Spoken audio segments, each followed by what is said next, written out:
sorry?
Okay, could we please stand?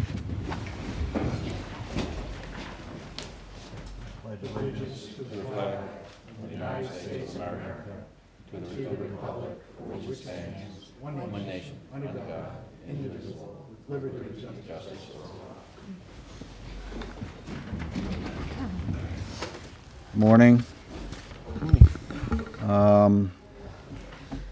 Today for the television viewers, we're going to, after the public comments, Jeannie Carrozza is going to present some bids.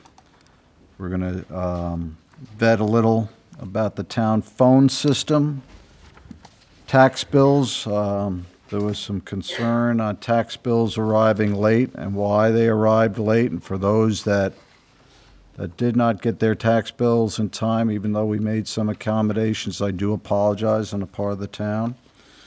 We have an airport update for the East Hampton Airport Comprehensive Management Effort. Deer fence legislation, we're going to discuss some appointments that are still outstanding, and a request for proposals on cell towers, or some call them communication strategies or whatever it was described as. But prior to that, obviously, we open up every meeting with a public comment section, and the first individual that has signed up is Perry B. Dorier III. Chip, would you come up?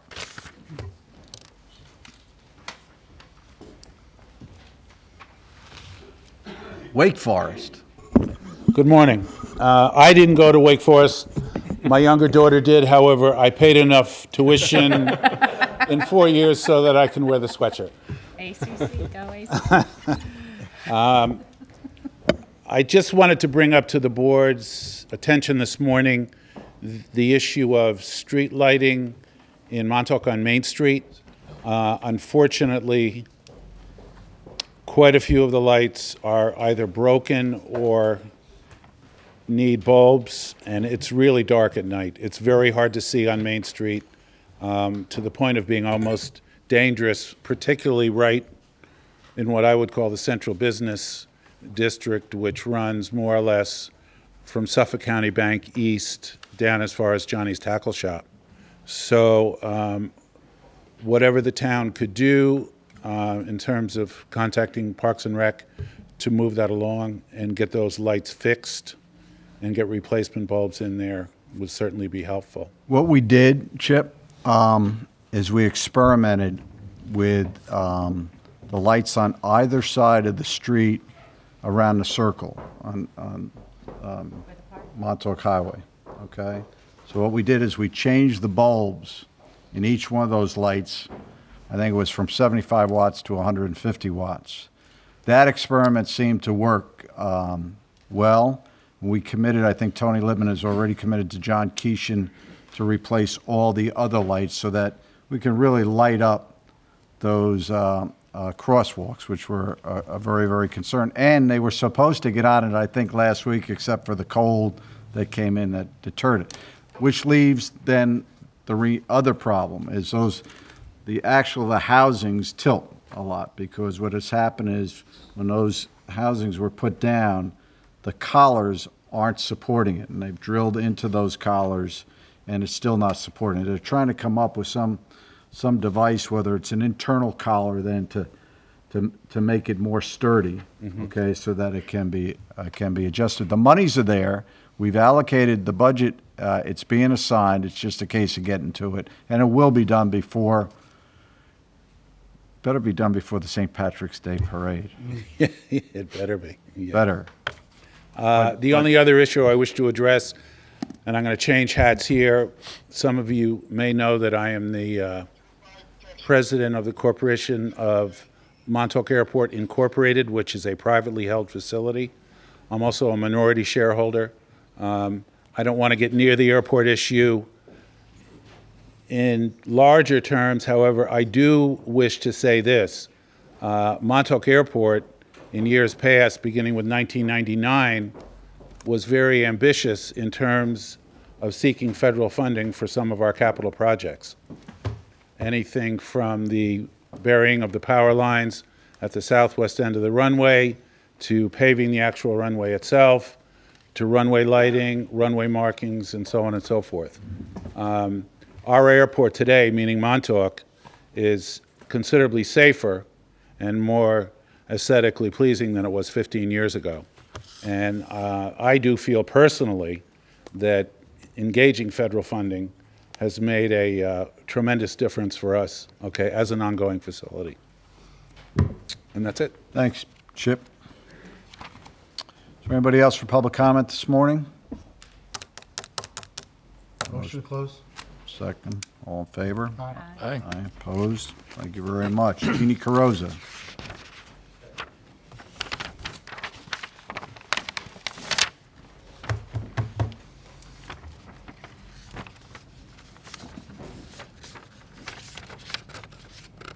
Can you put the clock? Da, da, da, da, da,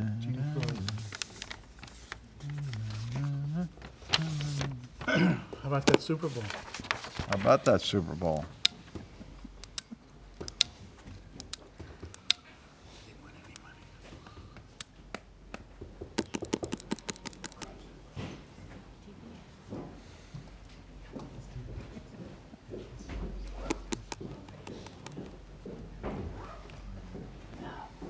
Good morning. Morning, Jeannie. Thanks for coming down. No problem. It was quick today. Anyway, I have a couple of bids. First is EH 13001. It's the semi-annual contract for bread delivery for human services, and that's Mavilla Foods of New York. Also, EH 13002 is permits for sanitation, and that's Ridgewood Press. an extension of a contract from 2012 for the traffic signal maintenance, and that's Hink Electrical Company. And lastly, I'm going to have an RFP available on Thursday for the stop days for sanitation. I'm out of breath from running up and down the stairs. And so I just wanted to let you be aware that that's available. It's something we do every 3 years. It's for people can bring in their hazardous waste from home. And they have a couple of dates set, so we just have to find a company that will do it for us. Okay? And do you have the dates already? For the RFP to be available? No, for the stop dates. Yeah, there's one in the spring in May, I don't know the exact day in May, and then one in October in Montauk. So one will be in East Hampton in May, and then October, and then we set that up every year. And you put that in the paper as well? Yes. Thank you. Okay, Thanks, Jeannie. you're welcome. I'll just wait here for the, Who's presenting on the town phone system? Are you, Bob, and Jeannie? Just as a matter of backup, there was ample frustration in the past with the current town phone system. We were playing with we currently have probably a circa 1970 phone system in the town of East Hampton. With let me describe it as a limited at best capability as far as anything that a normal office is used to. So we engaged in a mission to convert that into a state-of-the-art system, and I think Teresa was key in taking that lead on that issue. That state-of-the-art system, from my vantage point, was due to be completed in July of this year. It is now, July of 2012, I'm sorry. It is now February of 2013, which leads us to this discussion today of what in God's name happened. Because it's, if we're going to brag about our great accomplishments, we're also going to kick ourselves in the butt on those things that we don't accomplish. And that's only fair and that's only equitable, even though it feels better to brag. Trust me. So let's have that discussion wherever you want it. Do you want to take a lead on this, or do you prefer it to just I just echo the frustration. I actually asked to have this meeting because every time we say what's going on, there's another finger being pointed in another direction. And quite frankly, we did this to save the constituents money. And at this point, all we've done is cost them money because we went out and bought phones at some ridiculous price. And what have we gotten? Nothing. Phones sitting on desks. And whatever the rationale is, I want to have everybody in the same room. What we asked for is to have everybody in the same room, so it can't be finger pointing. It's get to the bottom of what the issue is and get it done, because it's not acceptable. So Len, do you want to take the lead on this, or? Bob's prepared a PowerPoint on this. He's going to go through a timeline. I know you wanted a timeline, so I asked him to prepare a timeline, which he's done. And I believe he and Jeannie are ready to present it right now. Yeah, just to be clear, I don't want a timeline. I want a phone system. I mean, the timeline, all this stuff is. I don't want any PowerPoint on a timeline. All I wanted to know is when did we approve it? When was it supposed to be done? And what the heck has happened to cause it? I really don't. I agree. I don't want. Just a minute. I'm speaking. Len, I'm speaking. I don't want to have us sit here listening for 20 minutes to some excuses as to why it's not happening. I just want to know what the heck the problem is. Right now, I want to know what the problem is. And I want to know why we have a problem, what is it, and how do we get it fixed? Have to go through a timeline. No, we don't have to see a Why? timeline. What is wrong right all now? all I know, Bob, is this. This thing was due in July. It is now February. That's all I In know. order to address that properly, you need to go through a timeline, just start to finish, to see what's happened along that process. Just tell us Well, what's just wrong tell me right what now. happened. What's wrong Tell- right now? Timeline. What's wrong right now? Speak from here. Tell me what happened. The timeline, definitely. What's wrong right now? Why can't we plug the phones in and make them work? What's wrong? Because there are things called PRIs, which I don't know exactly what it is. What is it, Jeannie?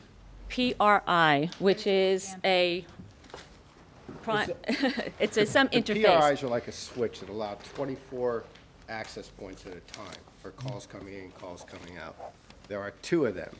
At this stage of the game, when we got to the part of November, when we were actually supposed to finally have a target date for this to be done, November 6th, I believe, was the target date. Sandy hit. Some of the equipment was delayed as a result of Sandy, and that's not finger pointing, that's just a fact. Hold on, let's forget that a second. This was due to be done at the end of July, so. Correct. November 6th, You had a retooling of MaxSource. MaxSource is people that we originally had on the ground in May, I believe it was May of 2012. They switched their people around. They had a reorganization within their own company. So we ended up with 2 new people that had to come in, learn the topography of what we have in place all over again, and go through the whole step process that the original MaxSource people did. so MaxSource dropped the ball, totally. They That's didn't what you're drop telling the me. ball. I wouldn't say they dropped the ball. They No, reorganized. hold on their- a second, wait, no, this is, I am not jaundiced in any way on this. It's very, very simple. This was due at the end of July. You just said MaxSource retooled. What does that mean? They reorganized. They brought 2 new people in that were totally unfamiliar. That caused, you're telling me, ergo, that caused delay. Absolutely. MaxSource dropped the ball. If you put it in those terms. What do you mean, if I put it, how else would you explain it? This is, let me just tell the can't speak audience for their what company. the backdrop to all this is. There has to be, we have been fighting for 3 years for accountability in this town and how to measure performance. Okay? Absent of these discussions, everything continues to just roll on. Absent of Teresa demanding this meeting, God knows when these phones would be in. We're trying to find a solution to the problems of this town through performance-based accountability. I can't find it right now because you're saying, if that's the way I see it, how else am I to see it? Before you answer that question, I want to say something. What I understand the problem to be is we have an antiquated phone system that was handled by a particular individual that wasn't really part of the mainstream. And so everything about our phone system is unique and difficult to be paired with other systems. Is that a fair statement of the underlying problem? I would say so. Okay. So we've known that since well before the town board even approved the new system, because part of what led to the request for a new system was a review of warrants where we saw weekly bills that were insane. And we said, what is going on here? Oh, the problem is this phone system is antiquated. It's been a mess for years. Okay, let's fix it. That was the way it happened. My point being is we've known about the underlying problems for years. And now, back when it must have been June or July of 2010 is when this first came up. Because I was doing warrants and I couldn't understand the bills. And so I said, get this fixed. We had several meetings, we came up with a plan. My point is this. The reality is that I get it, that there's old little square pegs and new little round pegs, and it's hard to fit the square and the round together. I get all that. I get its ports. I know I'm being incredibly simplistic. I know that there's all these little pieces of equipment down there in the basement that have to be somehow married to the new equipment. I get that. The point, though, it's not acceptable to me to blame MaxSource. It's not. And it's not for this reason. Because we are the ones who are spending taxpayers' money to get this fixed. We are the ones who have an obligation to ensure that things run smoothly. When I'm a contractor, if I were a contractor, I would hire the plumber, the electrician, the sheetrocker, the framer, whatever, all those people. And the fact that they don't show up to the job on time is not the plumber's or the electrician's fault, it's my fault. I'm the contractor. I'm the one who's responsible for ensuring that it runs smoothly. And the point is that right now, I'm responsible for the 3-year delay in this process.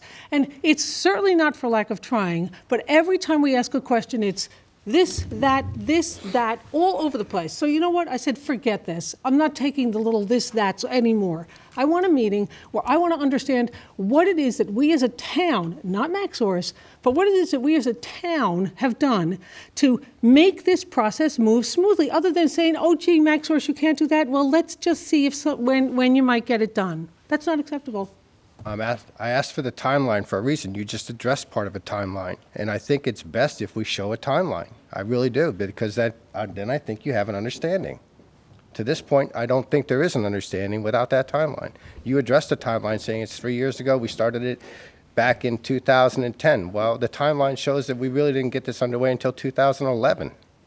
But that's 2010 is when the idea, we sat down and said, let's fix this. conceptually, but we didn't proceed with that until 2011. I understand that completely. It took a year to figure out what we needed to do. And then, since then, we've been waiting. So it's been 2.5 years of waiting. And in the meantime, we have the phones. We've spent a ton of money on them. How much have we spent on didn't those spend- phones? We haven't, Zero. We haven't, so we At have least. phones that we haven't paid for, which isn't any good either, because now we're sitting here with phones that don't belong to us, sitting up, taking up room on the desks. I have 2 phones on my desk. Every single person in this town has 2 phones on their desk, one that works and one that doesn't work.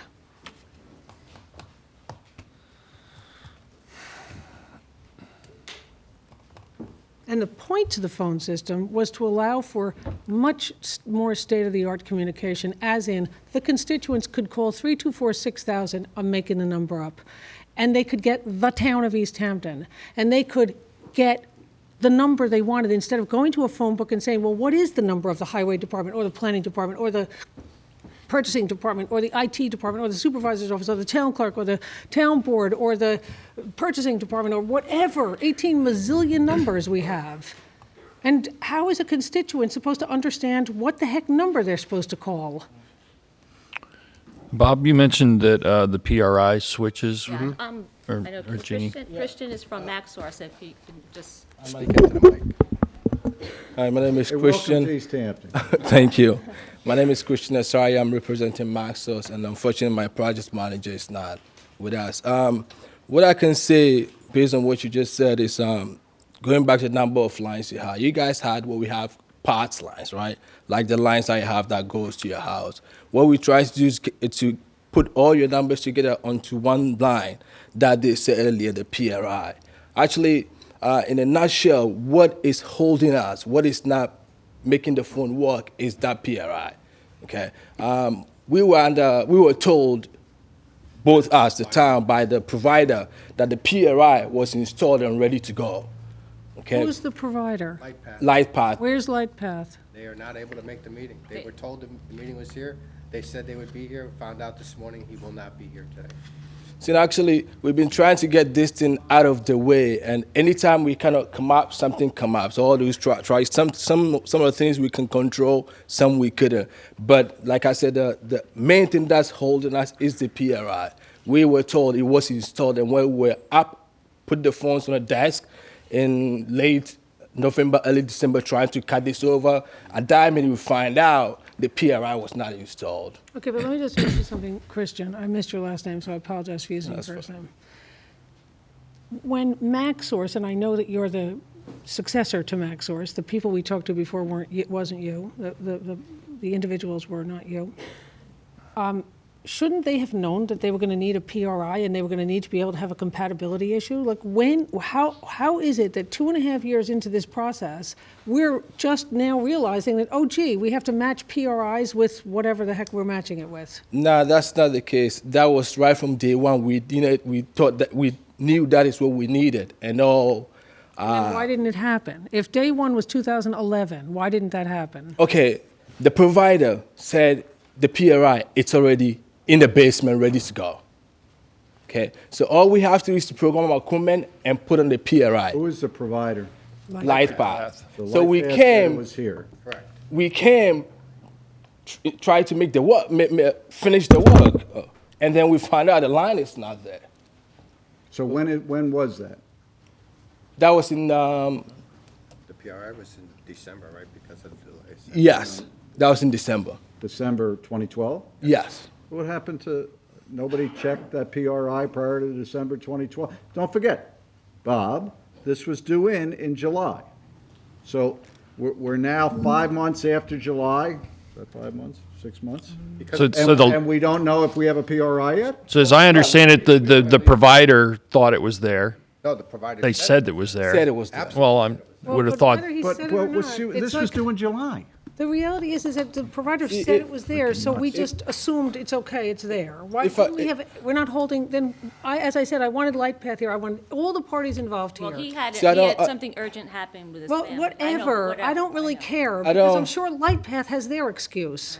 And the problem is, now we're all sitting here pointing the finger this way, it's now this way, it's LightPath. so what does You it know, I don't- take, I don't- what does I- it take to get the system finished and installed? In the conversation that Hatch had with me by email today, and I'll provide the email to you, Who had with you? Hatch from LightPath. Hatch from LightPath.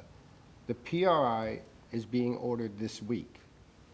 They knew about this PRI back in December, but it's being ordered this week. I cannot control the vendor. I am not LightPath. I want LightPath here next week. I want to find out what they say the problem was, because ask right them. now, it's easy for us to want- point the finger at LightPath, but I'd like to know what LightPath's We wanted story. LightPath here Because today, and we were guaranteed they would be here. They're not here. I understand that. I'm saying to you that I would like you to ensure that at next week's meeting, LightPath is here. Absolutely. Because it is not acceptable to me, and we are not doing our jobs if we merely take people's word for things.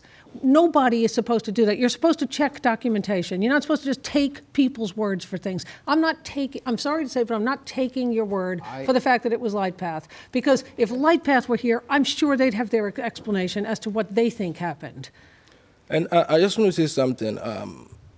You keep saying it started last year, 2011. I think it would be better if we should go through the PowerPoint, because a lot of things did happen. And even though the commitment was that the job was going to be done in July, right? Off the bat, somebody looking thinks, oh, it's just a phone system. But in actuality, we're not doing only phones. We had to come in, read to your entire infrastructure, meaning your computers. We had to do that phase first because the phone system is going to write on your network. I understand that, Christian, but when MaxSource, and I sat with MaxSource at several meetings, when they told us it would be ready by July, they knew they had to do all of that. And so Yes. the fact that you had to do all that extra work, you being the predecessors to you, is not relevant, because that's why it was going to be from 2011, it was going to take till 2012, because all that work had to be done. And so it isn't a valid excuse. That's why the timeline is important, because a lot of things also happen structurally, internally. Okay, I remember at one point that we were going on with the project, and we had to kind of put it on hold because there was going to be changes. We didn't know if we were going to do it or it's going to be stopped, and that took time. So I suggest going through the timeline will help answer some of the questions. Why? Who's Bruce Clark? It's my project manager. So Bruce Clark, in May of 2012, writes, it was discussed on our call last week that the goal is to have everything installed by July 1st. May. Yes. And so We're the now reality in is- February. You see, that's why he But kept it's, saying. yeah, but I don't, this is May. This is a year after Teresa got, initiated the project. I don't care about timelines. This is May, where the project manager of MaxSource saying everything's go July 31st or whatever, July 1st, I'm sorry. It's even worse. It's actually- Just add it's another actually- month. It's actually 2 years after, because the conceptual part took a year, and then in 2011, we finally had town board approval and all the rest of it. And so then they had a year to finish the project. The fact that you're here as the successor, again, allows all the blame to be pointed to MaxSource, the predecessor. In fact, you're wearing a shirt that says MaxSource. And so MaxSource, in May, said it would be ready in July.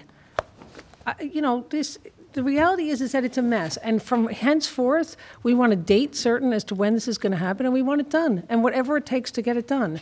Because it's not, we continue to leak money out of all our pores to pay for this phone system and to have a phone system that, quite frankly, you can't reach by voicemail. You can't get voicemail. You can't leave voicemail. You can't. You can access voicemail individually from your own phone, but you can't actually get it from the outside. You can't get a central number. You can't transfer calls. It's just not an acceptable system. So all we really want is to get the system fixed, and no finger pointing. Just get the system fixed. If I can say also, right now the phone system in terms of program and everything is ready to go. The only thing waiting on is LightPad. I mean, we can bring the phone system in, put it in, and you can call internally, but until we get that LightPad line in, unfortunately, there's nothing. You can call out. You can call internally and leave a message, but it wouldn't serve you no good if nobody can call you from outside. Who's your contact at LightPath? Right now, it's Hatch, And what is Hatch? His last name? Pfeffer. He's been What there. is he? What's his position? He's the person, his actual title, escapes me right now. I don't look at the Have we title. gone up the ladder on LightPath? Have I gone up? No, I haven't gone. Len, have we gone up to Hatch's boss or the president of LightPath? Hatch is the person that I've seen in all the He's the emails. point of contact all the way through it. How at some much point, money if have we they're already not- spent on this? I can't tell you that. I don't know. Len, do you know? How much money have we paid MaxSource? Anybody? We haven't paid anybody, we haven't paid anything, it's still all encumbered. We have had to pay Hell East to continue on a monthly basis with Okay. the maintenance of the current system. Got it. So we have about 17,000 since May. We haven't paid MaxSource anything to this point. The money is encumbered, set aside for once the system is up and running. Your current. Oh, I want phone to point system- out one other savings, is no longer will we have 57 phone bills that we have to look at as warrants. It will be one phone bill. Up to this point, every department has two phone bills, long distance and local. Every department. It's such a time waster because it's not just the town board looking at it. It's the individual in the department. It's the department head. It's the finance department. It's papers this thick every 2 weeks. We got to get this fixed. This process isn't a simple thing that you flip a switch and you have a new phone system. Oh, I know that. Excuse me, Bob, we're 8 months beyond the delivery date. All that coming up to the delivery date included all the things you're talking about right now. How long is the process going to take? What do we have to do? Who do we have to contact with? What is within our control? What are the expectations of delivery that we haven't thought of? All that stuff is thought of when a company confirms a delivery date. See, And by the way, I remember very clearly when Jeannie was in my office that we gave them a couple of extra months. Is everything comfortable around this date? Is this enough time to deliver? This is enough time to deliver. See, actually, if everything goes smooth, right, this shouldn't happen. We do this under a month. And in some instances also, you have like one company, it doesn't matter, the number of users doesn't necessarily matter, but it's under But one building. Christian, you typically build flex into your program. When MaxSource says we're going to deliver, they say, okay, based on perfect delivery, it's X. Give us a little flex on that, maybe we'll take another month or two. Yeah, but All that was considered on the July date. you see, you keep going back to the date, but like I said, a lot of things happen. If you keep going back to the date, like it was supposed to be done in June, why is it not done in 2013? Then we have to chronologically tell you why, the reasons why it took us that long. See, it's not like we just put the thing there and waited to do in 2015. But if that's the case, then don't give us dates. The truth is that in business, people give dates. They say, I'll have this done by a certain date, and if they don't get it done, they get fired. That's the way it works. And so here, okay, we were supposed to have, we started talking in 2010, we came up with some kind of plan, we ultimately had an approval date, a date where it was guaranteed to be finished, which was July 1, 2012. It didn't happen. It's now February 5th or some date in 2013. And who knows when it's going to be done? So if you're saying that it's impossible to not stop looking at the date because, there's so many question marks, then don't give dates. But a date was given. Thank you. I don't think there's anything else. Next week. Next week. Listen, somebody better get above this guy at LightPath and find out what's going on.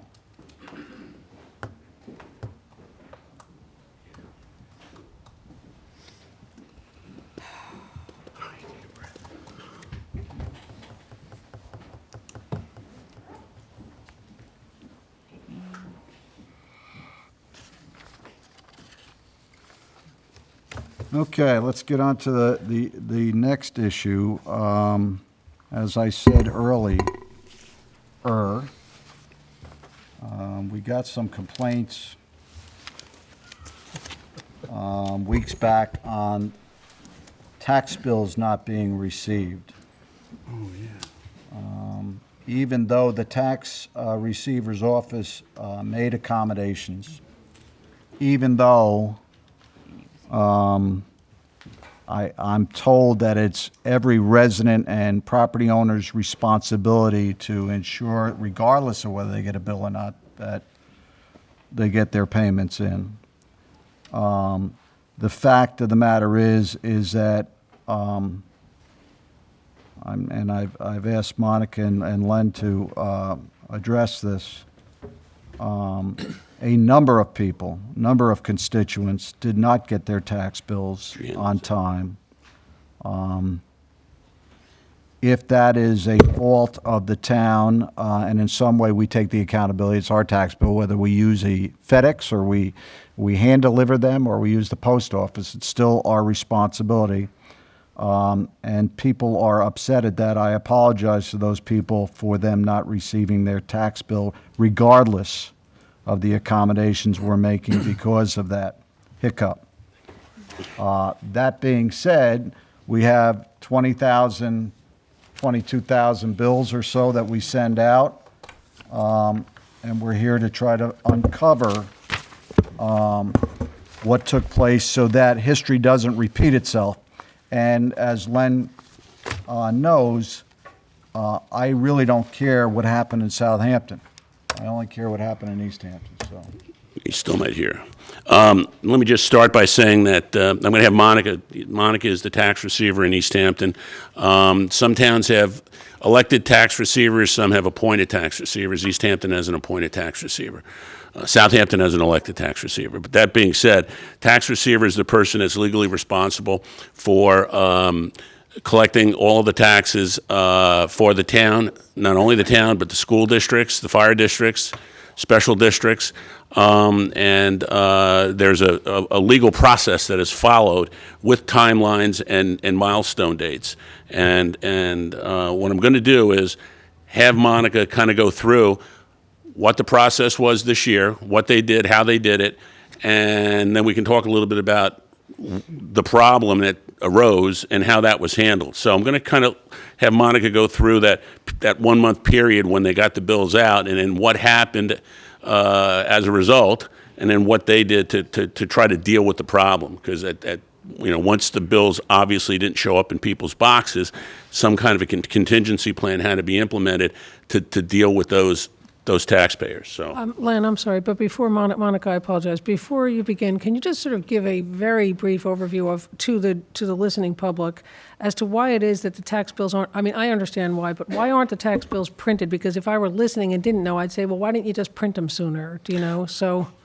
Yeah, I mean, and then Monica can address this too, because the bills we cannot do anything in terms of printing or checking until the county adopts the tax warrant for all the towns in the county. And that adoption usually happens at their first meeting in December. So we don't even get back an approved warrant. And an approved warrant is a document which has broken down for each town in the county how much is to be collected for schools, how much is to be collected for the whole town fund. Basically, they have to adopt that as part of a larger bill every year, and they do that the first meeting in December. Is that always the case? Yes, that's by law. That's a tax law. So once we get that information back, then we can start running our dry runs, our checks to make sure that everything ties and that the tax, when we finally print out the final tax bills, that the tax bills that print out tie to the warrant, to the penny. That usually takes a week or so, and then once we are assured that that's the case, right, because you don't want to do it before the warrant's approved, because if something happens and the warrant changes, then you've gone through all that trouble for nothing. So they take a week of testing. Once they're confident that the bills are going to print out accurately, we start printing them. And it's like 22,000 bills, so it usually takes 2 or 3 days to print. So that's kind of why, that's how we get into the middle of December before we're in a position to even hand them over to the company that we use to mail them out. So that kind of explains why it's the middle of December. I'm Monica Rotash. I'm the tax receiver. We usually start printing bills between December 13th and 14th. Takes us, as Len said, a couple of days to do it usually, unless we stay a little bit later. How many do you print? What'd you say? It's approximately like 21,000. We have 24,800 parcels. Some are, not billed. In December 19th, we gave 17,857 bills to Design Distributors, who is here today. They did the single print billing, because it's easier just to have them do that, and we do the multiples here in town. We do I'm sorry, Monica? Multiple bills, like Bistrian has a lot of bills, So that's the difference between the 17,857 and the 21,000 are multiples? Yes. Gotcha. We delivered the ones that we do here. We ran them through our postage machine, and then Warren took the trays over to the post office for us. And then we started to get complaints that certain people didn't get their bills, but we have not had that in the past as we've had now, but some people move or don't give us the update. So the post offices, whether it was the multiple bills that we delivered or whether it was the mass mailing up in Hicksville, all got it on December 19th? Well, the one from Design Distributors went out on December 19th, yes. And What that is- was at Middle Island Postal Processing Center. Okay, so the post offices got both Yes, sets on yes. December One 19th. Now, was- what was that compared to last year? When did they get them last year? They're usually around the same thing. I don't have the exact date of last year. Would have but been it's around the usually- same time? Yes, within a couple days either way. Okay. And then we started getting people saying they didn't get their bills, and a lot of people, sometimes we have the forwarding. A lot of people go down south or on vacation for over Christmas time, which is when the bills definitely hit everybody. So, Am I the only one that doesn't want my bill to arrive? well, some people don't. And in January, we got 2 trays of returned mail back that said forwarding order had expired. And unfortunately, in January, between the end of December and mid-January, we're still collecting payments, very fast, that we don't have time to get the new addresses back out to the homeowners, redo the bills again for them. So let me How many just, bills in a tray? Yeah, let me just ask, the 12/19 to end of December, because I think the end of December is an important, at least, right, 'cause time period, because a lot of people want to get into the 2012 tax return. right, exactly. Anything, had you noticed that anything was going on of significance that you had to be concerned about, or was something? No, not really until a couple people had called, because usually, some people, like I say, if they've gone to Florida and their bill went to the home, if it gets forwarded, it takes, it's delayed a little bit. But it didn't seem like a whole lot of calls in the beginning, but then of course, unfortunately, once the paper got a hold of tax receivers' snafu with the bills, then everybody What started do you mean the calling. tax receiver snafu? What is that? There was an article in the. No, I know that you And said what was once your the snafu? editorial got a hold of the tax receiver's snafu. That was the address, that was the heading of the article. I'm sorry. And so everybody then called, just like I had a gentleman just before I came over here this morning. He didn't say he didn't get his bill, but he had to pay the 1% penalty now because we're in penalty period. And he's had his parcel for like 25 years. Bills go out. Can I ask if, yeah, I understand, Go I ahead, I'm apologize. sorry. Is there any way for people to opt to get their bills by email? And Well, that was part of what I was going to say. We have emailed, we have faxed, We have reissued bills to people. We've given them the information and their pertinent information, like even for them to use the credit card over the phone, not in our office, but we have a company that does credit cards for us, and they need to go by the bill number. We have faxed and emailed so many more What this I mean year. is that as a preliminary step, so that on December 14th, when you actually have them ready, at least this past year, you had them ready on December 14th, rather than printing them, spending 3 days printing, et cetera, is there any way to set up a system whereby those who pre-register with an email address can just have them zapped off by email? It would save a week of time.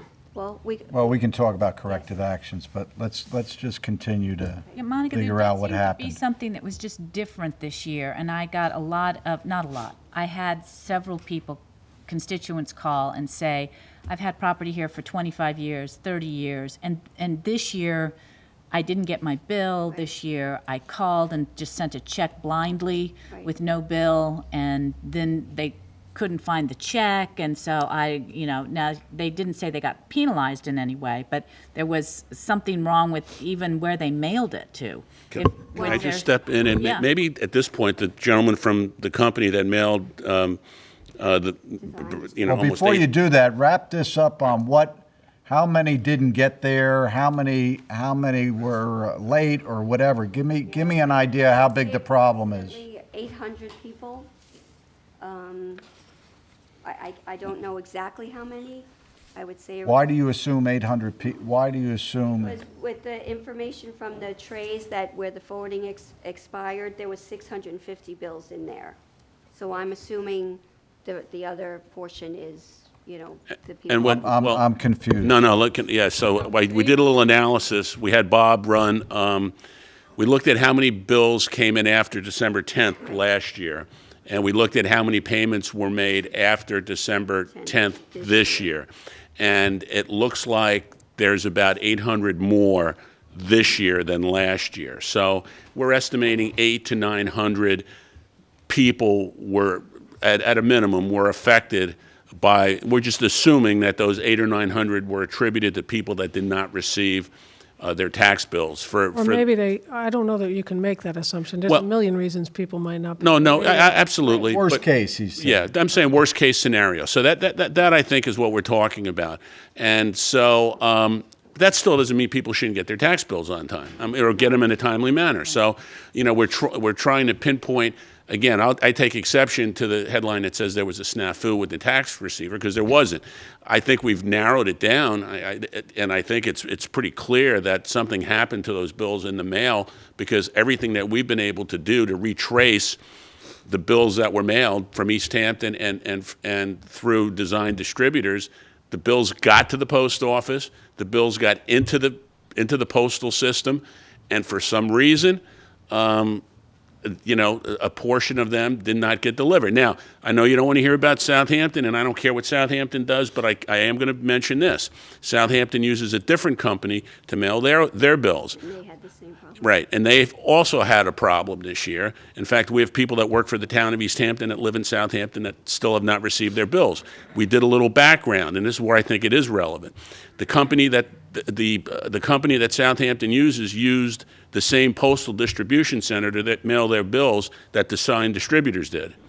So, I mean, I think that's more than a coincidence. I'm having a problem here with your conclusion that there's unless I'm missing some information, Mm-hmm. but based on what you're saying to me, I'm not able to take that leap that there was a problem with the post office, and here's why. Sorry.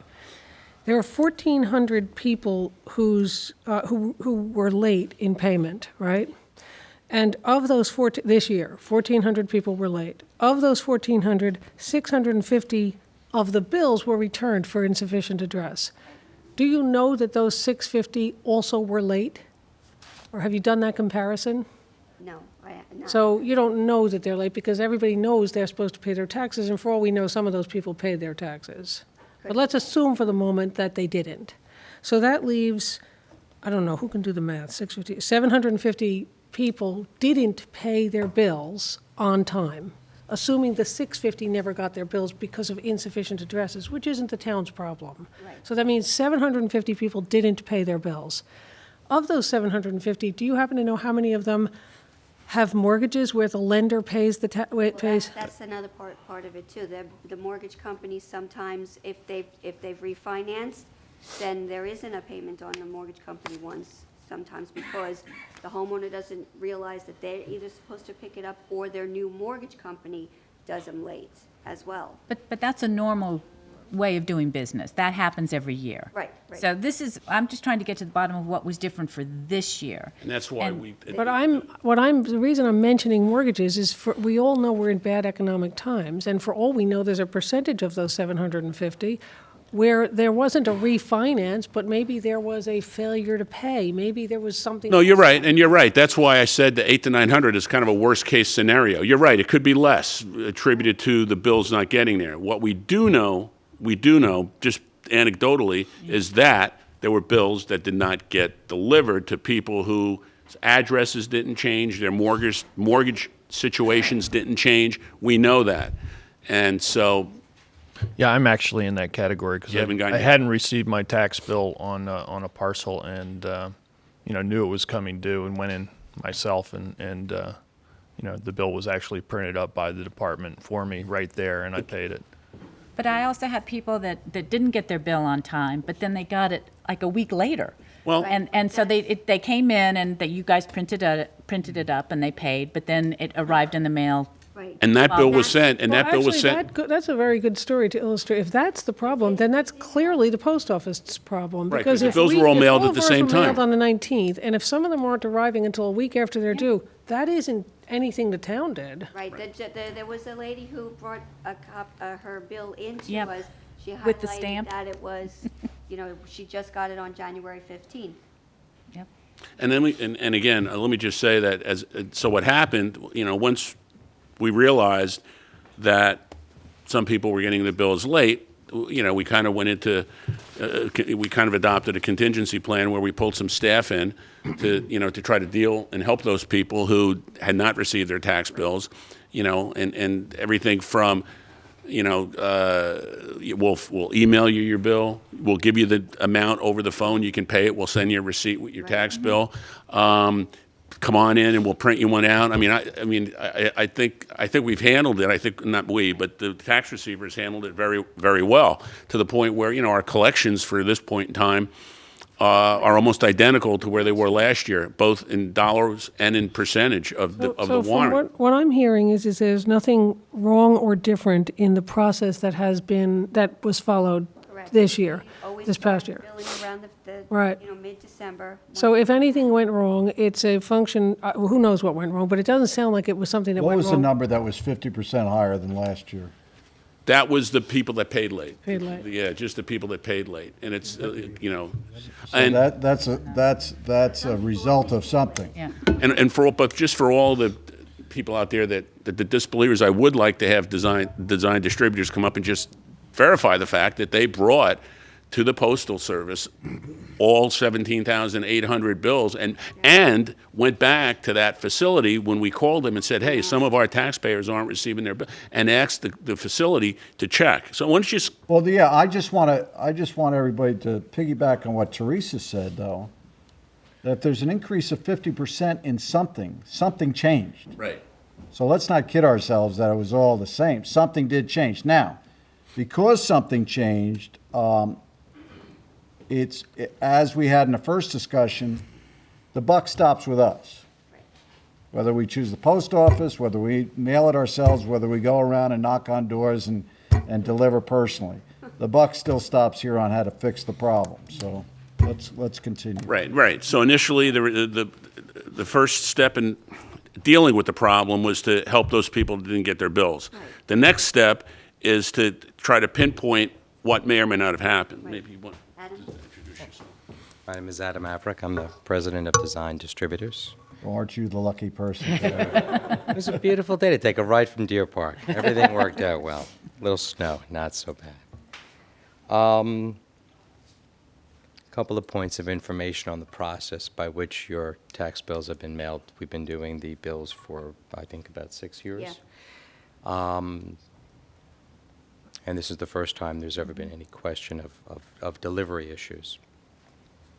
Your tax bills are actually handled differently than the mail we process in most cases at Design Distributors, and that's because there was an issue on the East End about a half a dozen years ago prior to us beginning with a delivery situation, and I'm not sure which town it was. And the way in which your mail is handled, just the normal process is we pick up the mail. In this case, we picked up the mail from Monica on the 14th, which was a Friday. Monday, we folded the job. Tuesday, Folded the job? we folded the statements are coming to us off of the printer flat. Yeah. We fold them to fit into the envelope. On Tuesday, we inserted the job. Tuesday, at the end of the day, at the end of the shift, we verify our numbers just to make sure what we got is what we folded, and that's what we inserted. Tax bills are mailed under a process called 100% mail in my system, which means nothing is pulled, everything's taken care of. If a piece gets folded crooked, it's taken and folded by hand to be put into the envelope. There's no waste, as opposed to a generic piece of mail. So our counts are verified. On Wednesday, we notify the post office that the tax bills are ready to go. In this particular case, a special truck. At Design Distributors, we have a detached postal unit. We don't bring our mail to the post office. Post office has a system and clerks located in our facility that verify the mail. So therefore, a verification process takes place where they weigh the skids, weigh the mail to verify the counts. It's a third check on that the counts were correct. And in this particular case, a special truck was pulled in. The mail was brought to the Mid-Island Postal Facility, which is the Long Island Distribution Center for first-class processing. The person who arranged that is a supervisor named Gary Abramson.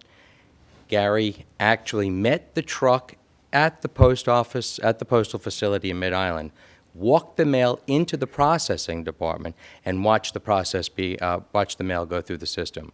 We do the bills for Riverhead also, and the same process takes place for them. That's something the post office does. It started a half a dozen years ago. They make sure that they get advance notice, and so that mail is actually handled differently than my normal mail. Normally, we're mailing about anywhere between 250,000, 500,000 pieces a day. While we mail standard A and first class, we have different trucks, different processes for mailing. This is actually handled with kid gloves. It's handled differently than our normal mail. You sort by zip code? Yes. So Actually, what's- we sort by pre-sort, and it's a little more complicated than that because of the tiers, Okay. 3-digit, 5-digit. So in essence, it may go from one to the other. But because most of your mail is within the same 5 digits sequence, the 5-digit scheme, it really is going from one piece to the end. Well, I'm wondering if we should see if there was a tray that was missing somehow and that it was by zip code. So that was I one can way. I can only tell you that all of our counts, our bindery counts, our insertion counts, and our postal verification counts matched. And that mail was only on one skid. It's only Okay. 17,000 pieces, so it's a skid and a half of mail. Those pieces went by a single truck to Mid-Island and went right into processing. Okay. And once it's in processing, it goes through the machine and out the door. And because it's a Long Island facility, at that point, it would then be transferred directly to the DDU, which is the direct delivery unit, which is your local post office. Adam, I just So get- it doesn't move from anywhere else. Adam, I just got this email Mm-hmm. from a Barbara Miller, who's in the Wayne Scott, I know she's active in Wayne Scott and CAC there. Hi, Bill, I just wanted to let you know my personal accountant received about 30 different tax bills for East Hampton residents, which he then had to send back to East Hampton, so there definitely was a snafu. How does that happen? Okay, what happened again? Sorry? The accountant got 30 bills The accountant got, for different residents. It didn't go to residents, it goes to accountants? If there's a circumstance where an accountant is handling the finances for somebody, He gets or an them organization directly? or a company, we then they So would somebody- accumulate. you- That you would, can- again, You can designate in town records where you want your bills to go. So for some Right. Why would he reason- have to why would he send them back I then? can't answer that, but somehow our records have it going to an accountant. Why we have that, I don't Well, know. Jeannie may be able to answer that question, Well, because the also- assessors, I believe, is where, Well, there's some people that are out of the country as well, and so like Biondo and Hammer has a customer that they call up and I send a bill to them. to them, okay. Go ahead, I'm sorry to. no, that's okay. And But- and but- again, the work that we handled, as Monica had mentioned, is only single piece tax bills for this particular project. Previously, we may have done that differently in past years, where we may still have sent, even though one person would have gotten 20 tax bills, they would have gotten 20 pieces of mail. And this time, they're now breaking them out and sending the multi-statements, and they're doing that And we at the do town those of East Hampton. in-house. Okay. But you had, when you introduced yourself, you had mentioned something about the first time questioned, or you said this is the first time you've been questioned. You've had the bills for 6 years. This is the first time that we've ever had any question of a delay You of. think it's legitimate, the questioning? Oh, absolutely. Okay. People have called and said they didn't get the piece of mail. They didn't get the piece of mail if it was one or two people. So you think that you're convinced that your chain of custody, okay, would lead you to believe that there was nothing from your point, it happened After. somewhere at Hicksville and on. In Mid-Island. Hicksville and In beyond. Mid-Island, yeah. Mid-Island. Yeah, because the mail did leave our facility, and it did go right into processing. And if I hadn't known for a fact, and I met with Gary last week, he specifically walked that mail into processing. Now, at that point, once the mail has been processed, then it's going out to trucks, and then it would be going out to the local post office. But I am very confident that we folded that many pieces, the 17,000 pieces. I know we inserted the 17,000 pieces. I know we verified it, and I know it left our facility on the 19th. Was the post-mortem of such that would lead you to believe it happened in a particular area, or how you collected these or sorted them, that it was? I can't address that because I don't know. Do any of us know? The only way you could do that is if you could accumulate the people who called to say that they received those delays. Do you see any patterns? You know, I Do couldn't you, respond. Adam, besides the visceral part of it, I mean, do you think there's legitimacy to our concern over whether it's 3.6 or 5% of the bills being not delivered? Rather I than think say there's a tremendous it amount. happens. That's why we use the 100% mail process within my facility. In a normal commercial environment, you know, we're running these machines at 25,000 pieces an hour, and we'll waste up to 1%, and those pieces go in the garbage can. You know, when we do mail that is 100% mail, and that's usually financial services mailings, certain telecommunication notification mailings, where 100% mail is process is instituted, it's a completely different situation. I don't pull samples when they come in. Normally, pieces get pulled, samples get pulled. In this case, no, anything gets photocopied. All of our QA, because we pull quality assurance pieces all throughout our processes, in 100% mail, those pieces are pulled, photocopied, and put back into the mail. So in essence, I would have them as copies. It's a different process, and I think it's a very valid concern. If the mail is, if the mail never got there, that would be a different concern. What you're saying is that the mail did get there or is getting there. It's just getting there late. Is there I'm any not way, even sure of that. Well, one But because you're person, getting- one you're- person got yeah. it late. Is there a way to I can do tell you. it- That's That person anecdotal, you're going to but- follow. is there a way to do a test mailing following this to see if, in fact, if you were to do a mailing right now, a blank piece of paper in an envelope, send it out, do you think that you'd have 3%? I don't think I don't think it would be the same valid test. You don't? No, because at any given day, mail is handled. You know, mail is handled a specific way. At any given day, it may be handled differently. I mean, there are circumstances where mail does get waylaid, or gets put on a skid and sent to an incorrect place. It happens.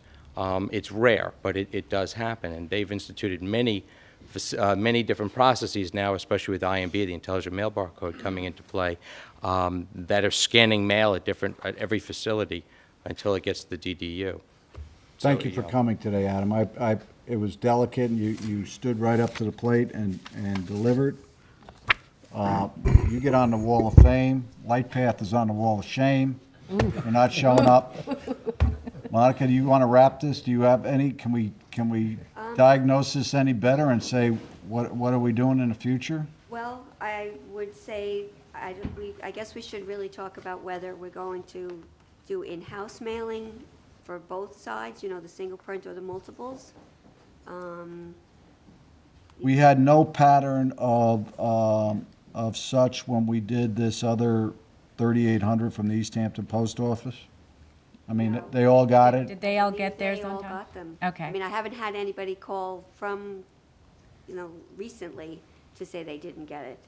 And Len, your thought is that perhaps there was something in the post office that could have caused it because something that's- happened very well, similarly to Southampton? That's one, certainly one option. The other one, I think what we're going to do is, once we get through this, number one, we're going to do the reminder notices in-house. Yeah, we're Just- doing the March reminders. Those are reminders that we have to send out by law. And just to see how that works. That being said, I think once we get through this tax season, we need to sit down and assess everything, including sitting down with Jeannie's here today, Nielsen, with the assessor to make sure that there aren't other issues like the one that Bill just mentioned, where an attorney who represents 30 clients gets the 30 bills, because Monica's sending the bills to the address of record that she has in the system. So the question is, are there addresses in the system that aren't up to date? And obviously, this lawyer got the bills she got were for her clients. So there is a link there. It wasn't for other people. It was for her clients. So Right. if you read the handout, we are going to sit down and try to figure out the best we can what the problem was. Right now, I think it's the mail. Yep. But there may be other things that we can make better for next year. I want to thank Monica because I think her department handled it very well. You were very courteous on the phone to people that called and people that came in, no questions asked, And just we had to printed borrow up. people from other departments too, And- everybody who helped. And that was great, and thank I everybody. agree, because I think in the overall, I think I heard more positive things come back Yeah. from taxpayers than the couple of things I read in the paper.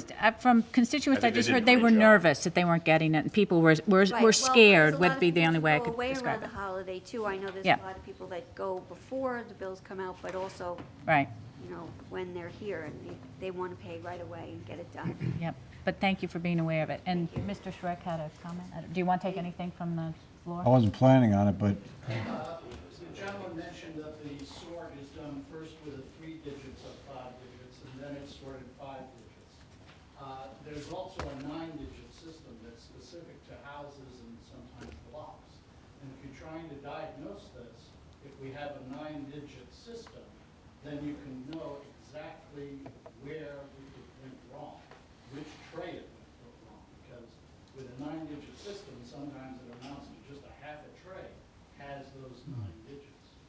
So that, a 9-digit system will help. it only costs you $5 million to develop a 9-digit system. Well, yeah. Yep, and Because then it's I al- something we have discussed, if you'd like. Also, I wanted to, we have the East Hampton Postmaster here as well, and he would like to say something. Sure, absolutely, welcome. Sure. Well, you don't have to, apparently, you can go on the Wall of Fame, too. As my wife would say, if you'd like to spend some money, your mail is not processed currently with a 9-digit sequence. It is not processed with a PostNet barcode nor an IMB barcode. That would change the way in which the mail is handled once it hits the postal system. Right now, your tax bills do not have a barcode. The PostNet barcode was sunsetted in January this year. So now everything's moving to the IMB, the Intelligent Mail Barcode. That piece can be, you can receive a unique identifier.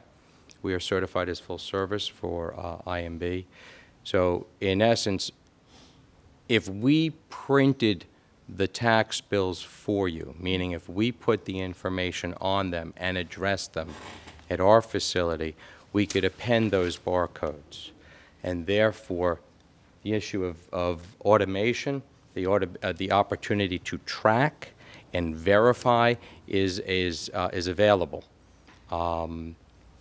At that point, you can receive data up to the last scan, which is in essence would be Mid-Island, because it goes from there to the DDU. The DDUs do not have scanners, but your mail would be automated. It would actually be less money to mail using automation, slightly less, but there is a cost involved. And then right now you don't have the sophistication internally to process the mail, pre-sort the mail, and append the barcode.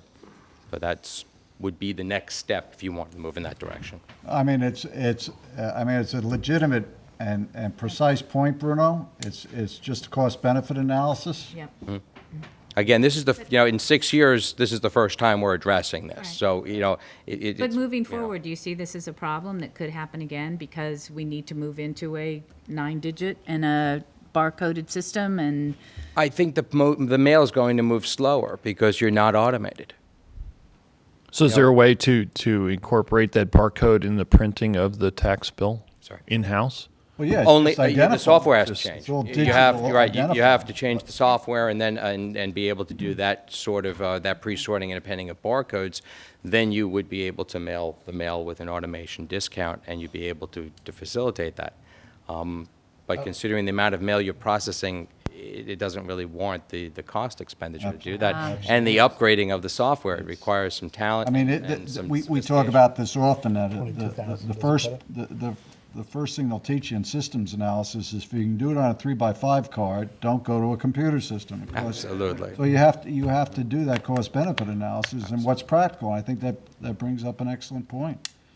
You know, if I can run these bills 17 miles out to Montauk on a donkey, it may be. Right, but the question is that there's an error rate assumption yeah. in the system that we currently use that we have to accept if we're not going to go to a. There should be no error rate. There You're should be mailing, none. you're mailing first class. Those pieces should either be delivered or returned. Okay. Okay. Yes, sir. My name Hi. is Mike Robinson. I'm the Mike. postmaster in East Hampton. Mike? I've covered a lot of the offices in the East End. I was the postmaster in Montauk and Bridgehampton, even in Southampton. I know some of the unique things that we deal with our customers out here. We talked, I think Ms. Quigley brought it up too, that some of the people aren't here. They're temporary away, and they don't say anything. They'll leave, and then their mail will sit in their mailbox, or a customer, they've designated somebody to pick up their mail and mail it out, and they don't do it in a timely fashion. Or they rent their house out, and they don't change their address because they don't want to change their address because they have someone supposedly picking up the mail. That's a small percentage. Towards the end of December, I started getting complaints about people not receiving their tax bills. And then I think that's when I first started speaking to Monica. And I said, bring a couple of pieces in, let me look at it. And they all were addressed properly. I mean, as far as Ms. Averick's saying that there should be no error, that's correct. You won't have an error rate in the actual sending. When I saw the trays of mail, somebody asked how much it was in a tray. Well, we call it $227 per foot. So it's $454 per tray, 908 pieces for all you have. That's what you had over there. So let's assume the worst case scenario was the 900 pieces were insufficient address, no forwarding order on file, or unable to deliver. Some of those unable to deliver, when you send stuff to Amagansett and East Hampton, Wainscott, and even Montauk, there are areas that don't get mail delivery. So the people will use their street address and it'll be returned as undeliverable address. Now, Rather than a P.O. box. you said. rather than P.O. Box. Now, I can't tell you how many times, and again, Bridgehampton's town of Southampton. I'm sorry, just stay with that, Mike. Is that an automatic that if I don't take delivery at my home and I'm supposed to have a P.O. box and I list it as X Drive, It'll be not the returned. P.O. box, it'll be returned Yeah, from. unless the customer has a change of address on file.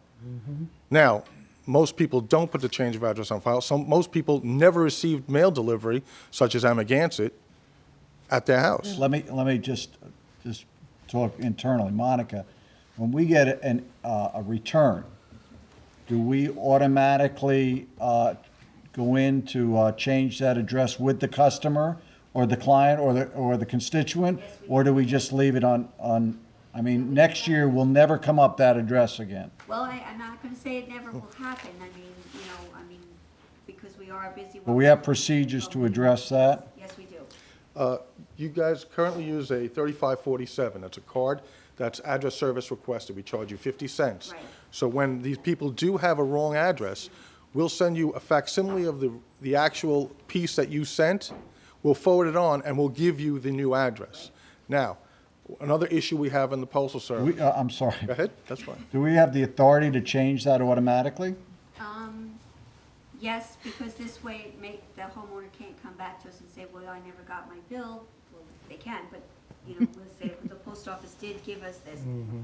Okay. So, And sometimes the people who put these change of addresses in will have a change of address from a previous period because they've gone away temporarily so many times that the system will kick it out as undeliverable because it's not a forward. and it doesn't recognize the forward, because the customer didn't cancel the forwarding order from begin with. So it's called it goes into a loop until somebody actually puts an eyeball on it and says, okay, we're going to send this back to East Hampton, Amagansett, let them deal with it and see what the problem is, because we don't have a forwarding order on file. So that's why when you say, like, I just got my tax bill last week, that could be one of those incidences. There is a barcode at the top of the address. I don't know if that has anything to do with the addressing or the thing, but it could have been misread by the barcode reader. Okay, we've had issues with using Glycine windows, you know that, but we've honed the system where that's a small percentage. I've looked at some of the pieces that Monica presented to me, and I say, okay, this went through the system twice. For some reason, it read the address once, and then it read it again a different way, and it wasn't correct. So eventually, it got to the correct address. But again, it took a little longer. What happens is the mail will go through the system, it'll read the address, it'll spray a barcode on it, it'll turn it around and spray another barcode on it, which will bring it down to the zip plus 4, which will actually put it in the delivery sequence of that route. Now, if it can't read it, it will still get to that post office. So let's say he sends 17,000 pieces out. It can't read 500 pieces. Those 500 pieces get sent to that office, 119, whatever it was, and the clerk will sort it by hand to the specific route. So that's why I'm not saying it's not a post office issue. It's an addressing issue on the customer. Either the customer didn't give the town the right information, or they didn't update their information. And judging from what I saw, that seems to be a majority of the problems. Like we were talking, I went over most of those pieces. And some of them, I'll address the one where the lawyer got 30 pieces. Sometimes these people have their mail picked up, and they send it to an accountant. And somebody addressed the issue too, where sometimes they don't have a mortgage. So, and that's another issue. So, and they don't have their bills paid at their street address. They get it sent to an accountant in New York City, which may not be on file because they're assuming that it's going to automatically go there. I just realized another potential problem, which is when a piece of property transfers hands, you fill out the transfer of address form, but that takes months to ultimately get to East Hampton. So the tax bill may very well be being received, but by the prior owner. So the new owner is not getting their bill. That's true. Because that's a 6-month process to, If the old what? owner doesn't do anything, doesn't forward it, Right. they never get their. And we have Because situations the like process that. is, you go to the closing, you fill out this form, it goes to the county, to the state, or to the state, to the county, to the town.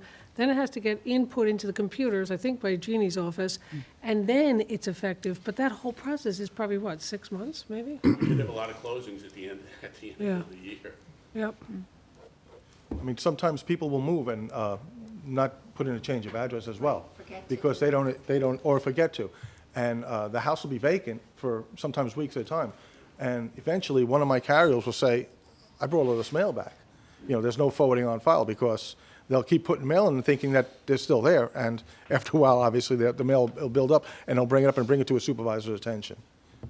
So that's why I don't like, the Postal Service has always been the whipping boy of everybody. We are very effective. And as far as the machinery that he was talking about, when you have a supervisor of distribution operations actually walk that mail in, that is very special handling.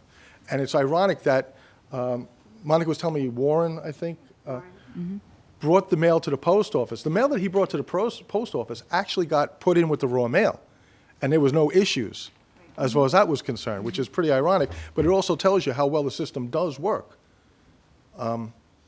So that being said, will we take blame for some of it? I'm sure there's a percentage that the machine might have had a burp, but a larger percentage is more human error on the part of the taxpayer. That's, from what I saw, that's what it was. Let me ask you something really stupid or naive, because I just have no clue. Why would we go to this other post office? Why wouldn't you ship right to East Hampton? To send, wouldn't the majority of the bills be in? First-class mail is received, is handled differently than standard A-mail. First-class mail moves from my facility to the local first-class processing facility. Like, I could answer also too. We don't have the staffing When I was a supervisor, I started off as a supervisor in East Hampton, I had 17 clerks. I now have 10. So, and the reason being is mail that comes in, they want going to the plant because they spent billions of dollars on these machines that actually do the work of about a dozen clerks. Yours is all by, it's not sorted the same way? No. We send stuff in. We'll get a percentage of mail that is, currently we're running about 89% of mail gets in delivery point sequence. That's a pretty high percentage, but they want it at 95%. So her first class 3,850 for the businesses was sent, Out to Mid-Island, the mail bill, came back in delivery order and was processed properly. And there were no yeah, that's complaints on pretty those. funny. You know, so you have two situations. You had mail that went through the system untouched by another person, and you had another piece of mail, some more mail that was put through the process. And I could tell you, when that happens, we want to do the right thing for the customer. And that's why we take care of special, like he was saying, that's a special procedure. We do not do that on a normal basis. So looking at the error rate that you had as far as return to sender, undeliverable address, that could be the problem. Well, thank you very much for Adam, and thank you very much, Mike, for coming. I mean, it's, we were obviously assaulted not only in the paper, but a couple of constituents were unhappy, and I think the number of deliveries that were late is unacceptable. We'll try to figure it out. But for some reason, maybe I have a warped sense of appreciation. I feel better having these explanations today publicly about the system than questioning the system. So thank you very much for coming. I do ask, though, that you guys, that Len and Monica, you guys follow up, and perhaps with Jeannie, as to whether, I'm not quite sure whether or not you play into this part, but how we can look into ensuring that we don't have 1,400 that are somehow misdirected. I know it isn't necessarily our problem, but whatever we might do. Thank you.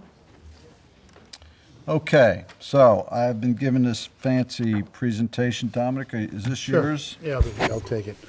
Today we have our airport consulting team here to provide the board with an update on the management efforts at the airport.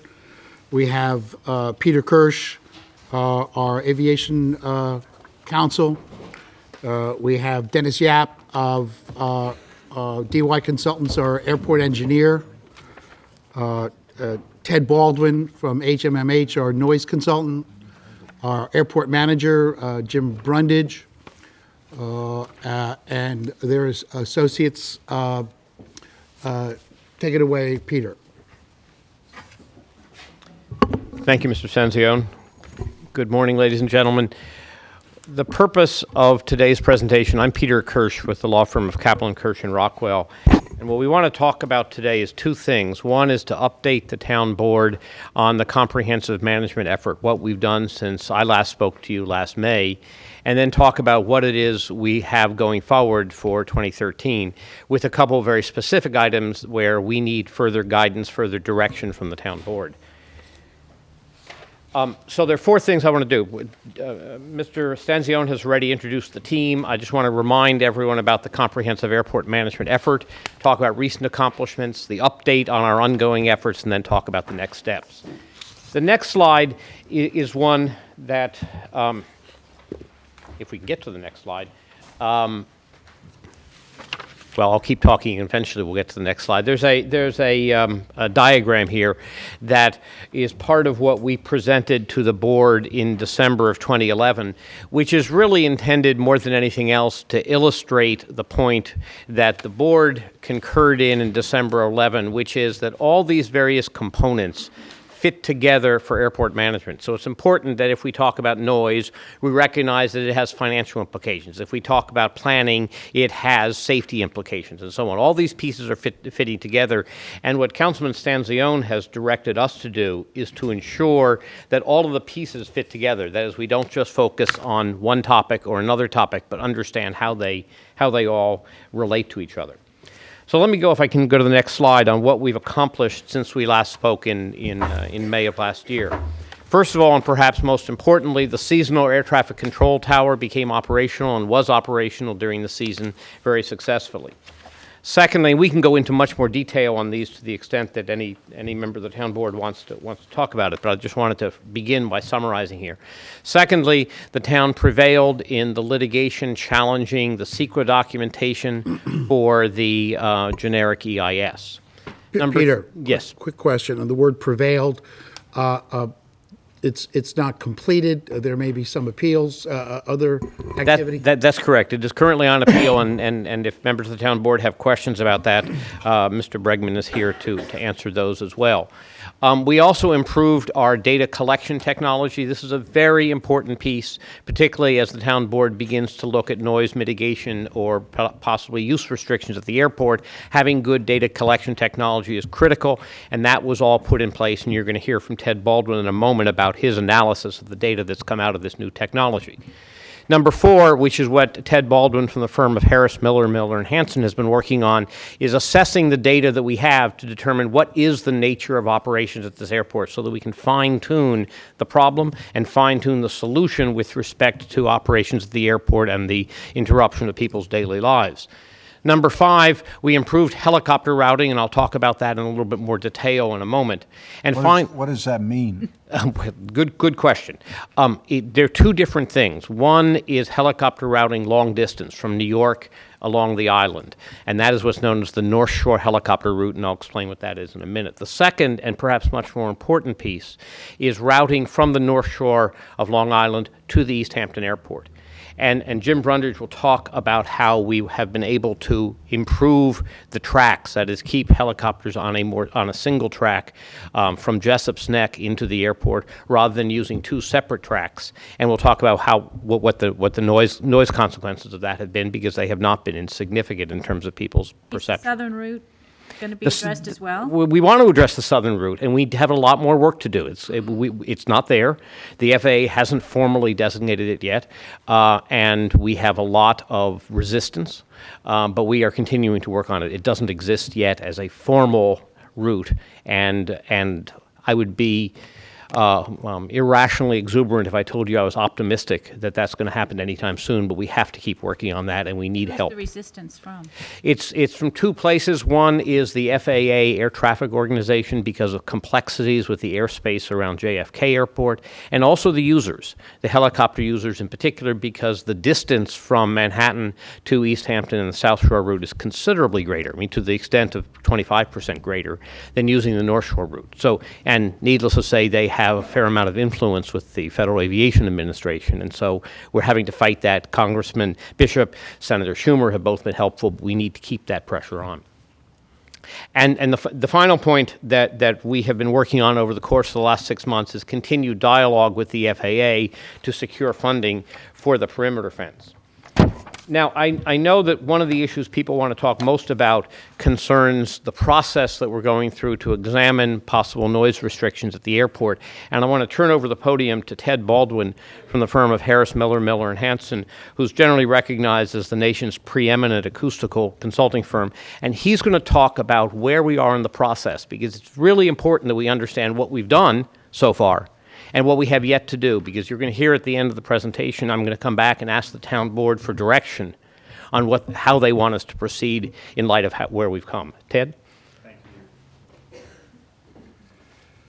you. It's a pleasure to be here in person. I've had the pleasure of watching some of these usually after the fact on the internet, so it's a pleasure to be here today.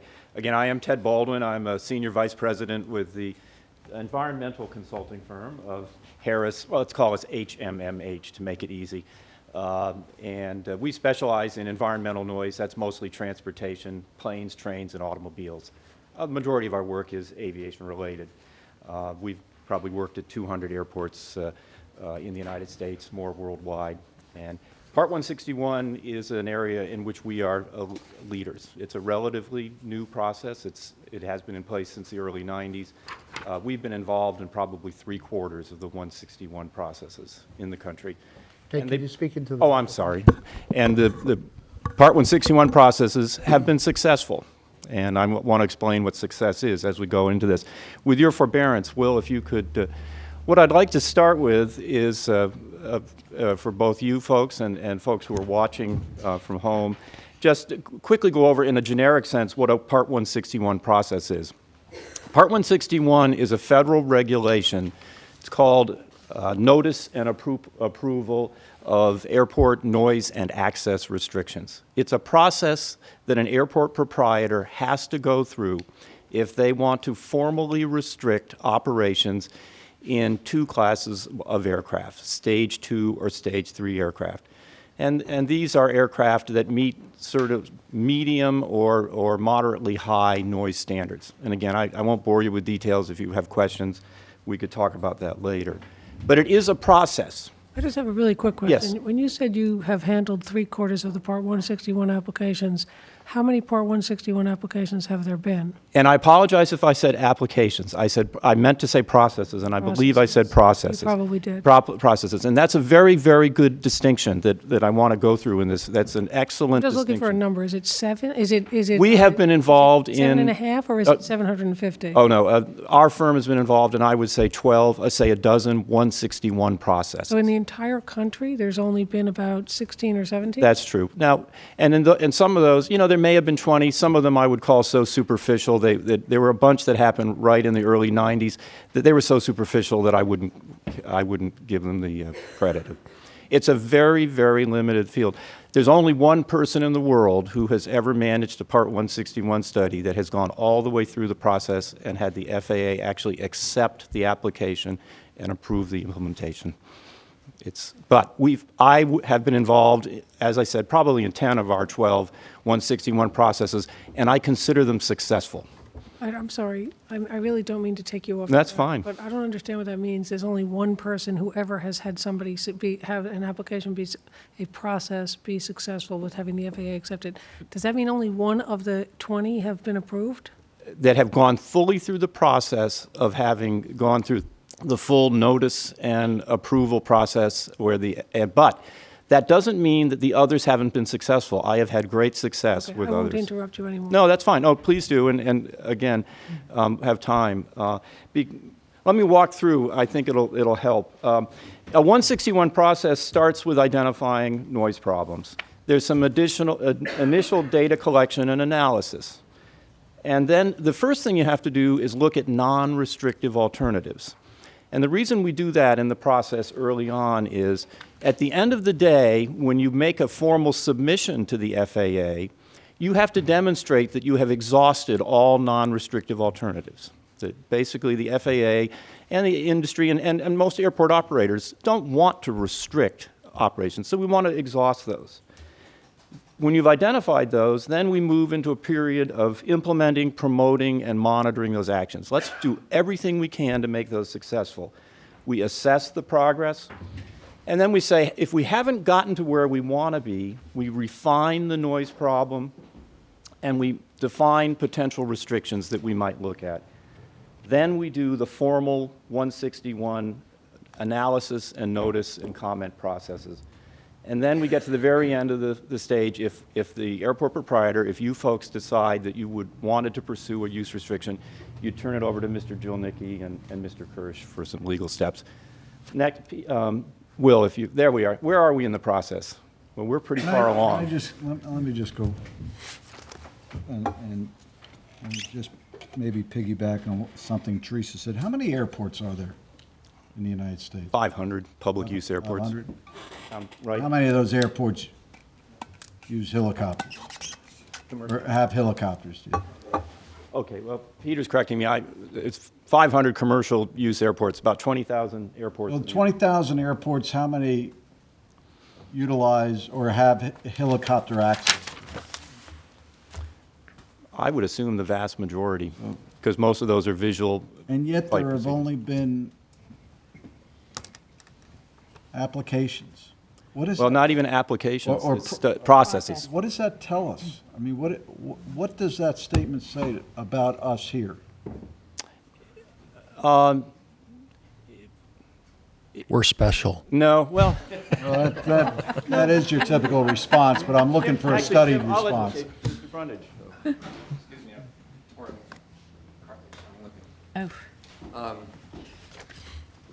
at noise. Jim, identify yourself just for... Oh, I'm Jim Brundage, the airport manager. At noise meetings that I've been to, and where other airport managers meet, and other ways I've communicated with airport managers, I often ask that same question. And there are only a handful of airports that have a helicopter problem. Most airport managers will say, I say, how do you handle your helicopter problem? They say, we don't have a helicopter problem. You don't have helicopters flying? Well, we have a few. We have some police helicopters. We might have a rescue helicopter or something, but it's not an issue for our communities. Airports where it's an issue are East Hampton, Los Angeles there are a lot of hot spots in Los Angeles, Van Nuys in particular. At the Van Nuys Airport? Yes. And so there's really maybe a handful of airports that have serious helicopter problems, and we're probably the poster child for that. But no, I think you come back to serious, we've identified the problem. Yes.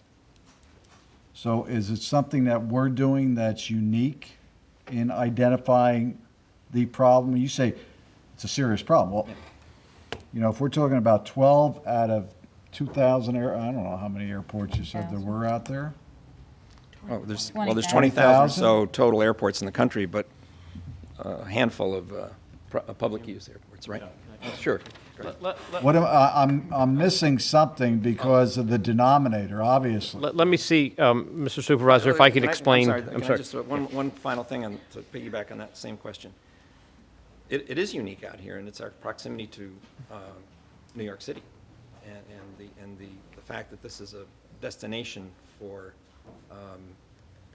a number of well-to-do people who come to the Hamptons from the city, and the way to get here is for that class of people, if I can say so. That makes it unique.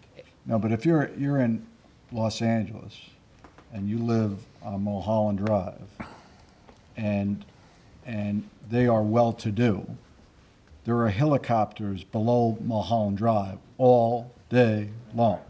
Okay.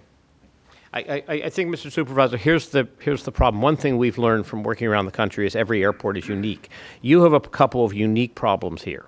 Number one, helicopters are unusual, not just because of the affluence of this community, but because the proximity of this community to New York is too short to make it really useful for someone to get into a fixed-wing plane, to go out to LaGuardia, get in a fixed-wing plane, and fly out here. It takes almost as long. It's a unique problem you have. That's number one. Number two is that you have a community that, to be perfectly frank, is unusually sensitive to noise. Why? Because people come out here to relax.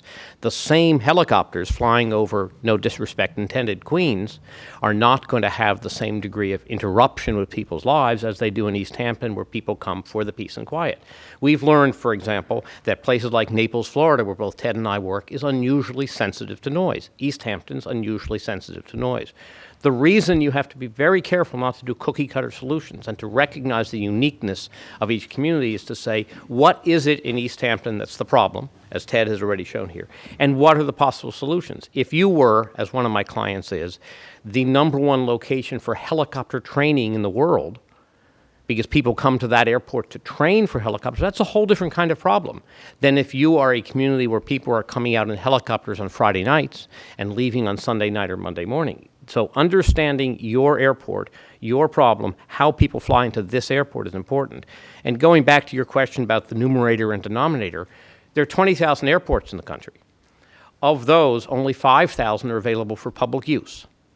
Okay, that is, the rest are private airstrips in Alaska. Okay, of those 5,000, only 500 take commercial service. The fact is that many commercial service airports, and we can use LaGuardia as an example, are located immediately adjacent to commercial and industrial area, and so the nature of the noise problem is going to be very different than if you come to a rural airport where you have housing quite close by. And so the problem is different at small airports like East Hampton than it is at large airports like JFK or LaGuardia. Of those 5,000 airports that are used by the public and not private, how many of them are municipally owned versus privately owned? It's roughly speaking 3/4 are municipally owned. I mean, municipal meaning owned by some government agency. Right. And some, like Montauk, are publicly available, but privately owned. And that's a relatively small number of public use airports. So, I'm sorry, Ted, I didn't mean to take your... This is all, we're a team, and I've had the pleasure of working with Peter at numerous airports. Another way to look at this is the FAA has a more generic noise process called a Part 150 study. And for all intents and purposes, the airport here, you folks have done a 150 study over the years. That's where you look at noise exposure, and you look at voluntary procedures, you look at noise movement, flight tracks, runway use, et cetera. 500 airports roughly have entered into the Part 150 process, and that's of all types. That's from very small general aviation airports up to airports like Los Angeles International. Where are we in the process right now? Well, here's where we are in the process, and if you look at the slide, you can see that we're very far along. We're really at the point where we're ready to enter into, and Will, why don't you just fill this all right in, so jump ahead. Again, I don't want to waste a lot of time with timelines, but the process started back in 2003 and 2004. There probably was some noise abatement work before then, but this was when our firm was first retained. And it's interesting that when we were first retained here, it actually was fixed-wing aircraft were a bigger issue, that although helicopters were an evolving issue. And I don't know what happened since then. It may have been Sikorsky shares. They were a very aggressive marketing to get people to buy into this fractional ownership of helicopters, and there's increased use of that. I don't know. But we started a process with you to identify the noise problem, to do some initial data collection. We did measurements. We did noise contours. We established a noise study advisory committee. And we made a series of recommendations, which you folks or your predecessors implemented very, very carefully and very, very thoroughly. And I won't go through all of them, but some of the measures were raising the altitude at which helicopters were flying in and out of the airport. And as a matter of fact, Jim, I'll give Jim credit for actually getting them up about 1,000 feet higher than we even thought was possible. So, again, the process was very good.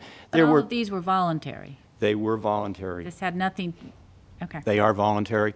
And actually, and the FAA even uses a word that I hate. They call them informal. It makes it sound casual. It isn't, but that's their term. And you might see that word, so I'll say it. But informal basically means it's not a formal regulation where they're directing you to do something. We recommended that you buy a monitoring system. And actually, in the next phase, in the 2005 to 2011 phase, we helped you to implement that because we said, you need to start collecting data. I think the problem and the issues and concerns have grown over the years, and so it's a good thing that you bought the system when you did. You bought a state-of-the-art system. It's gotten better over time. We recommended that you hire a noise officer. And again, that's a big expense for a small airport. And Jim actually wears two hats. He was hired both as the noise officer and the airport manager. And he's, of course, his staff has helped him over the years. But they've done a very good job of working with the monitoring system vendor over the years to collect data, chase down missing information, and really, capture as much information as they can. They've also publicized the program. A big part of voluntary or informal noise abatement is just coordination, jawboning pilots, saying, we have a noise problem, please be sensitive. And pilots, they make their living doing this, or people who own aircraft. They want to do things in a voluntary way. As a rule, pilots really want to, of course they don't want restrictions, so they're going to do what they can. And working with the operators, working with the Eastern Region Helicopter Council, for example, over the years. Well, just about a year ago, we were asked back, and over the, between 2006, when the monitoring system went in place, until early last year, I don't think we really had any formal role here, but we kept in touch with Jim, and because this has been an interesting airport, we've been called in. We've given you a few freebies. I don't want to gild the lily here. We haven't gone overboard, but it's something we've certainly followed, knowing that we might get to this point. And what you folks asked us to do at the beginning of last year, and it was really the management team that asked us to do it, was to say, okay, we need to move forward with this process. They asked us to look at the data that were being collected and say, are there ways we could put the data collection process on steroids? The technology's evolved, what can you do? And we made a few recommendations. One was that The monitoring system vendor had been bought and sold, and things had changed, and we actually discovered, to our horror, that they might actually be at the point of starting to throw away data. And oh boy, don't throw data away. We really need it. So we made sure that they didn't throw the data away. We recommended that you spend a little money to get an enhanced version of this monitoring system that you have, so-called AirScene. We also recommended that you buy an automated or semi-automated complaint handling system and database system. You've probably heard the term plain noise. Outstanding system. When I was first introduced to it here, I've actually been pushing it on my other clients because I think it's such a great system. And you know, you've probably heard about Naples, Florida. That is where we went through the full 161 process. We've got them. They're a plain noise customer now. And they're following your lead on that. You were looking at the vector system. Again, this is a term I'm sure you've heard. And you were looking at this actually to improve your revenue collection. They're a company we've worked with. I'm out of the Boston area, Hanscom Field, at one of Massport's airports, a client. We've worked with Vector there. And it works very well with monitoring systems because using this photographic technique, it picks up data that aren't available from radar systems. So by just literally taking photos of aircraft as they taxi by on the ground. It's a great system, and since it's a revenue sharing thing, they have a powerful incentive to catch those planes as they go by. So it works really well. The tower, the seasonal tower added something there. We have eyes there. You know, obviously, Jim and his staff, you know, they watch operations. They've done a good job of listening to the radio and trying to fill in the gaps over the years, but they're wearing a lot of hats. The towers actually, though, you know, while they're not writing down tail numbers and things like that, they are counting operations. So we have all these data sources. And what we were asked to do a few months ago, working with DY consultants, was to take a look at the data and say, is it giving us the data we need? What's the quality of the data, the comprehensiveness? Do we need to take additional steps like we did early last year? And I'll give you the conclusion to that one. No, I think you got what you need. We really don't need to buy more systems or spend more money. It's a Can you tell us precisely when AirScene came online? I would say 2005 or 6. Yeah, 2006 it was fully online.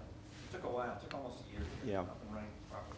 Okay, and plain noise, I mean, the data collection? That was about a year ago or last spring. Spring of 2012. So it came online in spring of 2012. Thank you. And as did the Vector. Right. And that was those came out of recommendations and that I contributed to. It wasn't me alone. And the nice thing is there was this confluence, your management plan. There were complementary uses of the data. So AirScene is pretty much just there for noise related, for operations related, for noise analysis. But it all came together, and working with DY consultants, my role has been sort of as, I don't know, maybe the Wizard of Oz. I've been behind the curtain a little bit and helping them to say, dig into the data. Let's pull this data for me, and they send the data to me, and I look at it and we talk about it on the phone, and sort of assessing it and saying, how good is it? And I've come to the point where I really feel that we have the data sources we need. We've been collecting the data long enough that it's useful. Now, the next step is to integrate it. Unfortunately, I can't just take this data.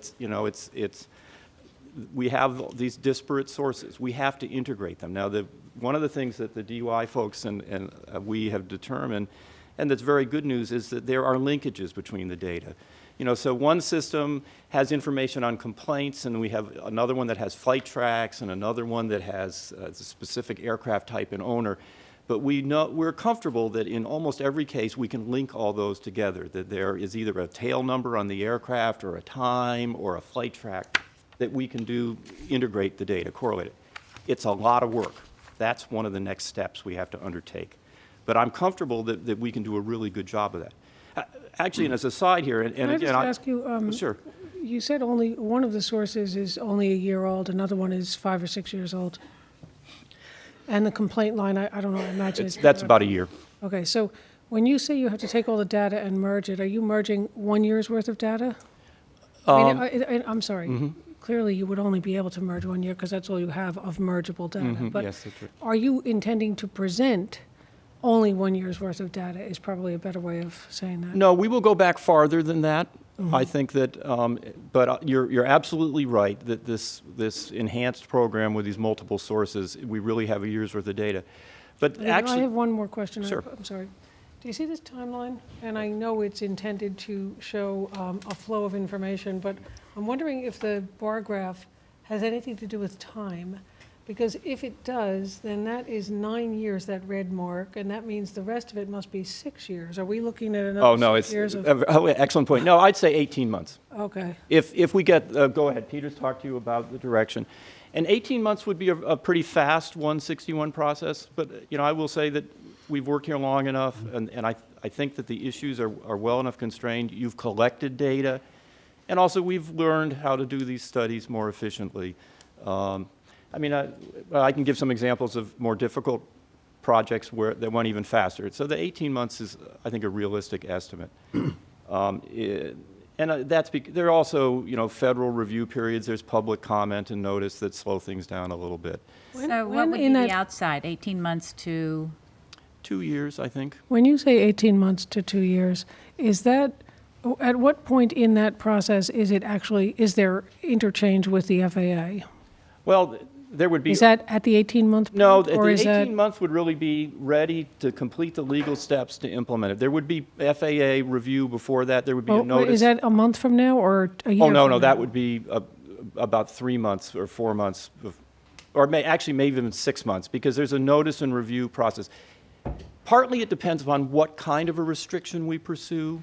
The timeline is a little different if we are restricting but to get some aircraft. I got it. And I think that's what we're hoping to be able to do. And so in order for us to present to the FAA, we need ourselves to understand what we're presenting to the FAA. So in our time frame, it's actually, I'm happy to say that the projected time frame, and we all know how I feel about projected time frames that don't get met, is only a few months for us to get data, analyze it, and come up with suggestions. Because if you're thinking it's 6 months to present to the FAA, that means it's 6 months that we have to get data, analyze it, and come up with suggestions, correct? I think, Councilwoman, you have focused exactly on the issue, which is that the reason we're coming to you today is we're at a fork in the road.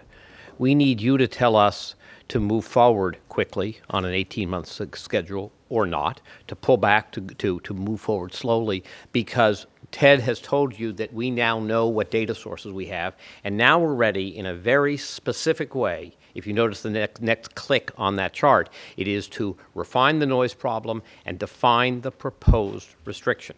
So we're there. We're ready to start working on that.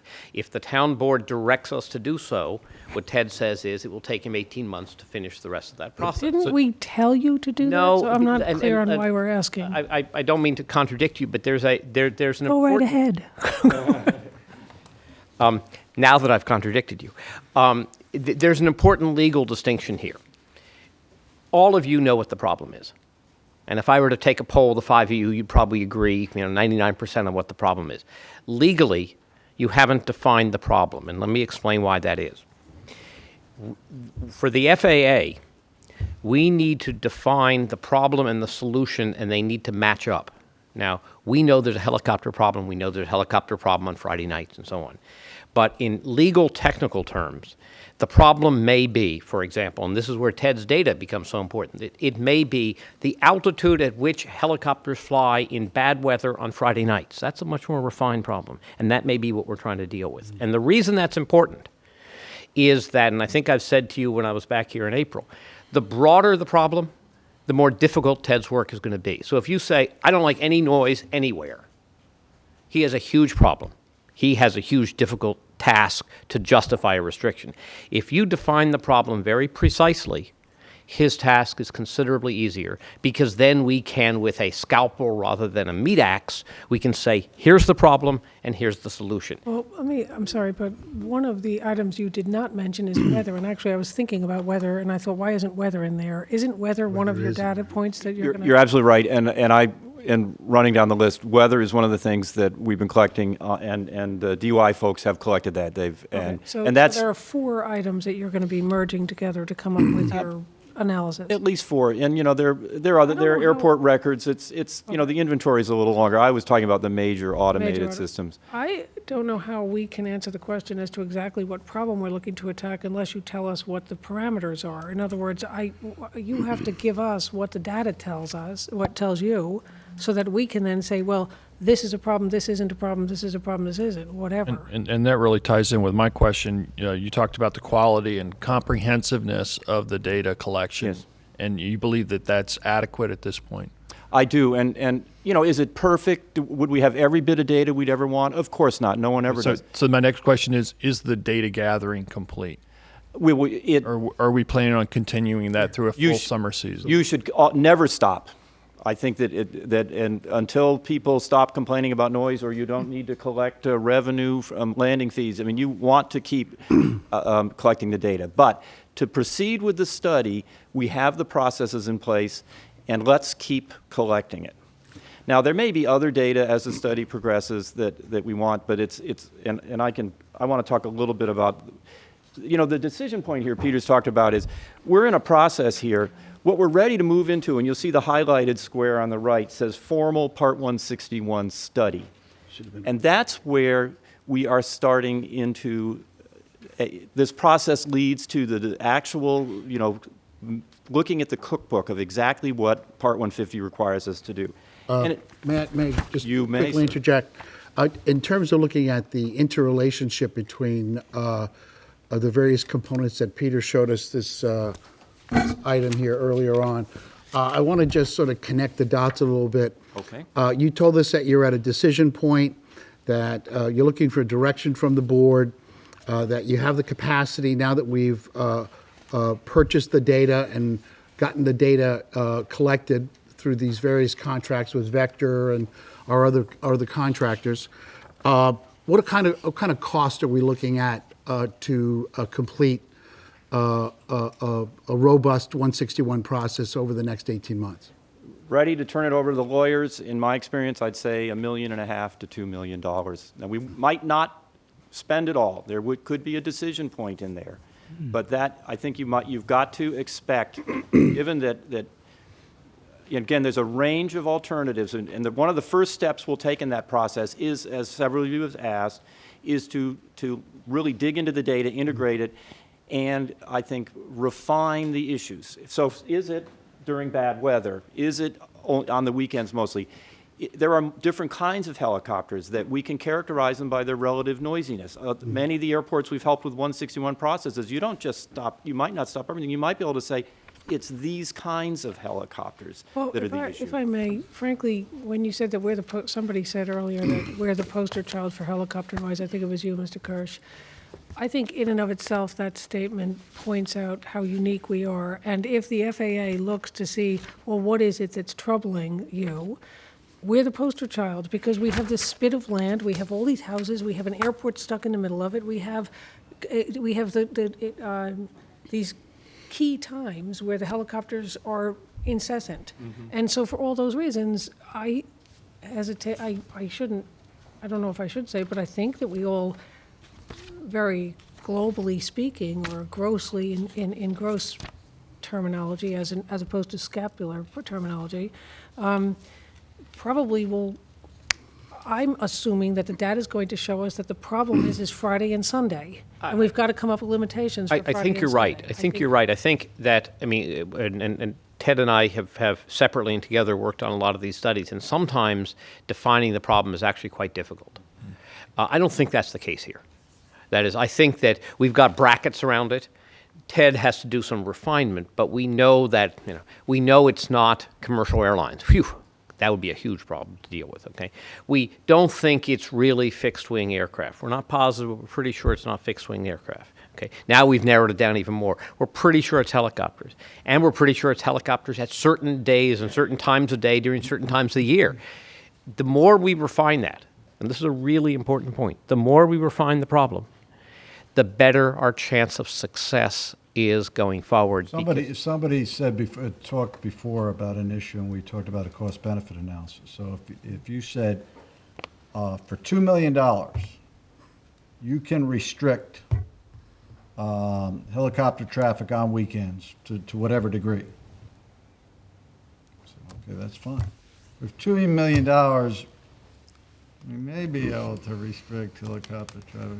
That brings the $2 million to an, you know, what's the degree of success in a $2 million investment?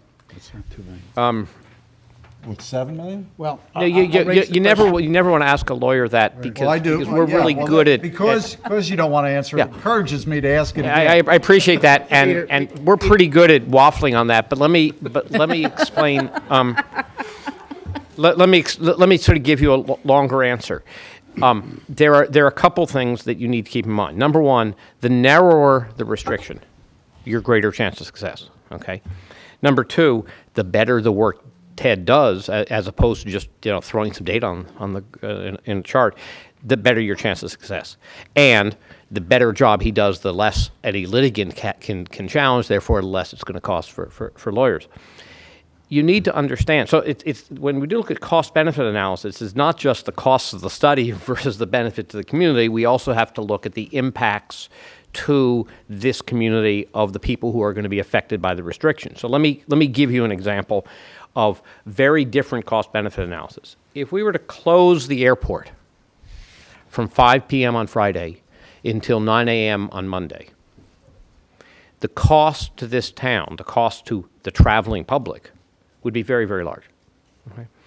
If you were to close it from 5 p.m. Friday until 9 p.m. Friday, it would be less. But suppose you do something different, and this is where Ted's expertise comes in. Suppose you were to say, we're going to have a slot system, and we're going to say 20 helicopters per hour. I'm making these numbers up, so don't give it any legitimacy.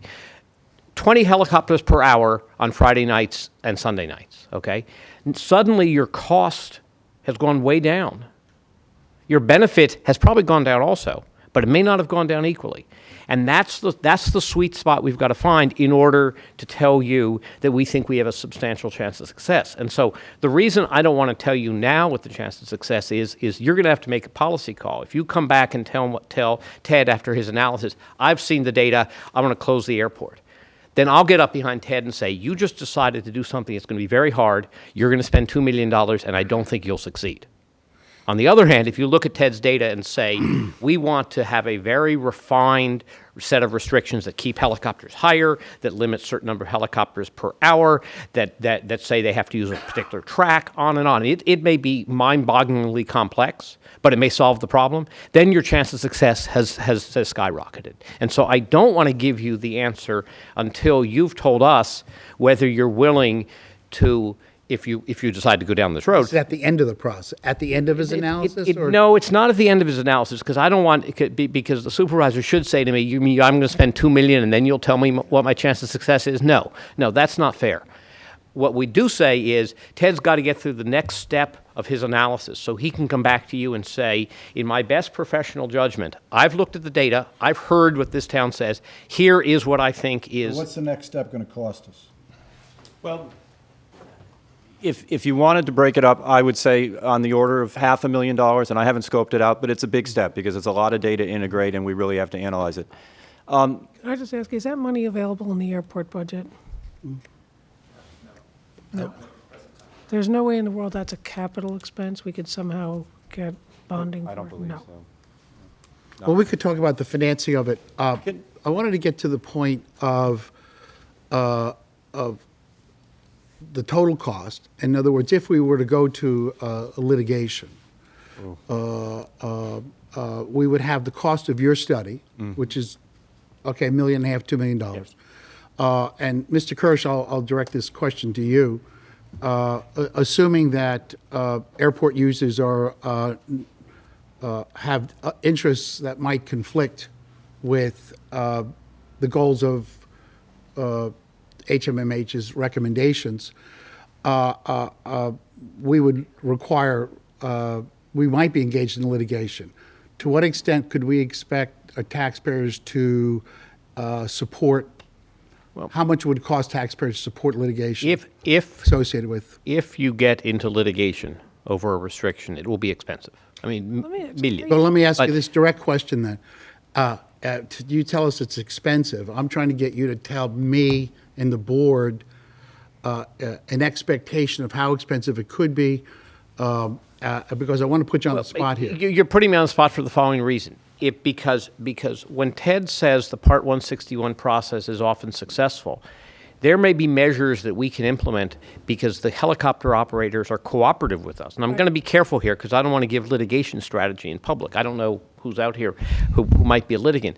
But we may be able to get them to, they may come to the table and say, after walking over hot coals, we will agree to do the following 6 things that will solve. That's exactly why I think your question is a little premature, Dominic. Right. I think your question is premature because I think that if we were to be able to find the 500,000, which I would be willing to support finding the 500,000, we would have a parameter that we could engage the public with. Well, I think and as that's long right. as we engage the public, we at that point can more properly, one, get input, give feedback, get feedback, and perhaps be able to mesh some kind of an understanding which we can then mold further. Exactly. Which both limits the possibility of litigation and which ultimately gets us to a better resolution in terms of having a full measure of what the community is looking for. Councilman, you clearly understand this precisely because here's the point. Here's the point. No, you. Wonderful. Where are we getting the 500,000? Yeah, and by the way, we're going to hire you to do all this. Here's the point that this is a bit of an iterative process over the course of the next several months if you decide to go ahead, because you may decide that the operators come to you and say, we'll do the following 16 things, and we won't sue you. You may decide at that point that those 16 things get you 90% of what you want with no litigation costs. Now, my advice would be tell me to go home at that point, okay? Because 90% for no litigation costs is a good deal, okay? I don't know if that's going to happen, okay? I haven't talked to the operators. I haven't seen what Ted's going to recommend. Going back to my point before, if you come in and recommend we close the airport on weekends, you're going to make me a wealthy man. Don't do that. If you come and say, I want a very tailored restriction in the following way that only addresses a very precise problem, and the helicopter operators say to you, we're willing to do most of those things, then you can decide, do we go to the next step and try to impose additional restrictions? And I can't answer that till we know the data that shows that the voluntary measures, the cooperative measures I think that solve. unless we find that extra 500, which I know is a problem, but unless we find that 500, the last 9 years have been for naught. Because if we want to get some level of control over the airport, this is the way to get it.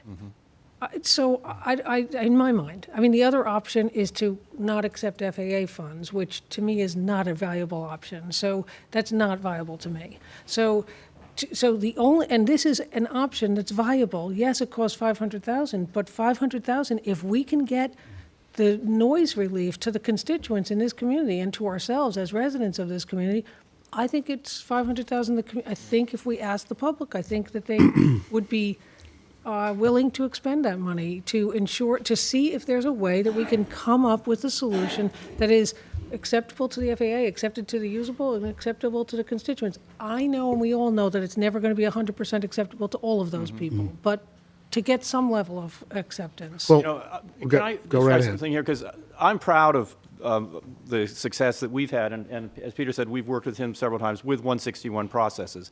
And success, I think one of the things going into this, people might think a 161 process is only successful if you restrict some operations. But quite often, and Peter mentioned, bringing people to the table. One of the first 161 studies we did was a curfew at San Francisco International that was going to affect cargo operators. We actually took that submitted it to the FAA. It was the first one ever submitted to the FAA. The operators came to us and said, if you withdraw that application, and it was a formal application, we will commit to complying with it. We'll write it into our agreements with you. We will not. We said, great, pull the thing back. It was a success. We've had other 161 processes. Actually, the very first one we ever did was at San Jose Airport. And, we talk about benefit cost analyses because at the core of a 161 is a benefit cost analysis. And the cost of the study is obviously one of the costs. The cost of the operators is another cost, the cost of local businesses. There's lots of costs. But the first 161 we ever did was at San Jose, California.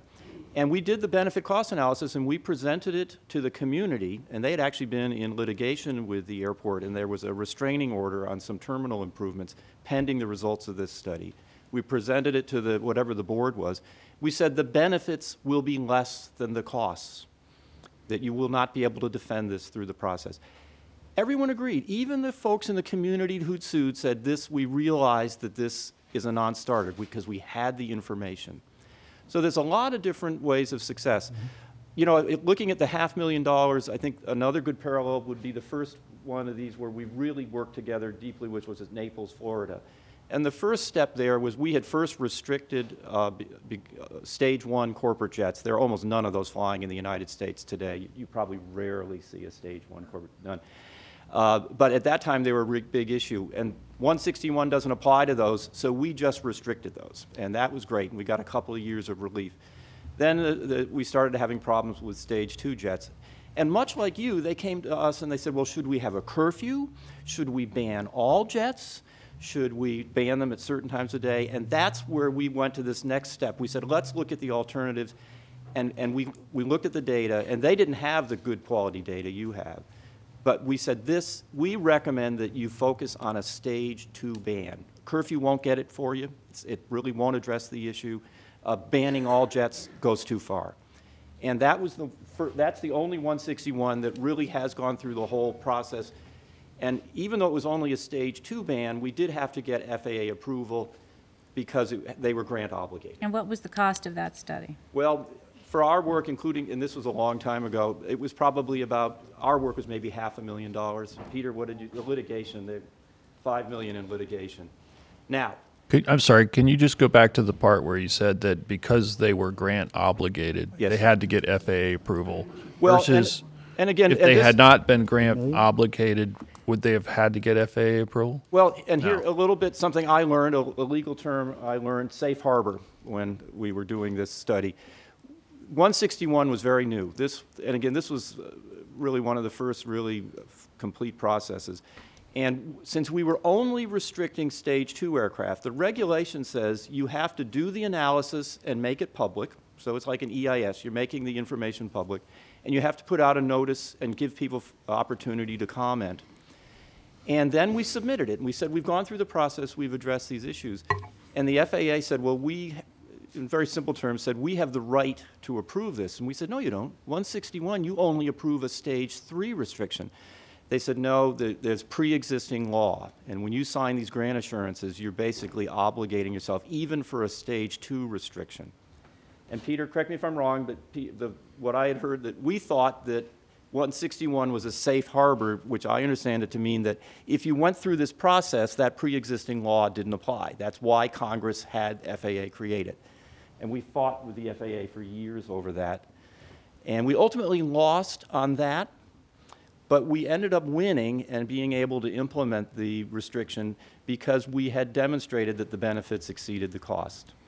And so they said, even though this isn't a safe harbor, the first Court of Appeals for the U.S. D.C. Circuit said, it isn't a safe harbor, you have to go through the whole process, but we find that you have.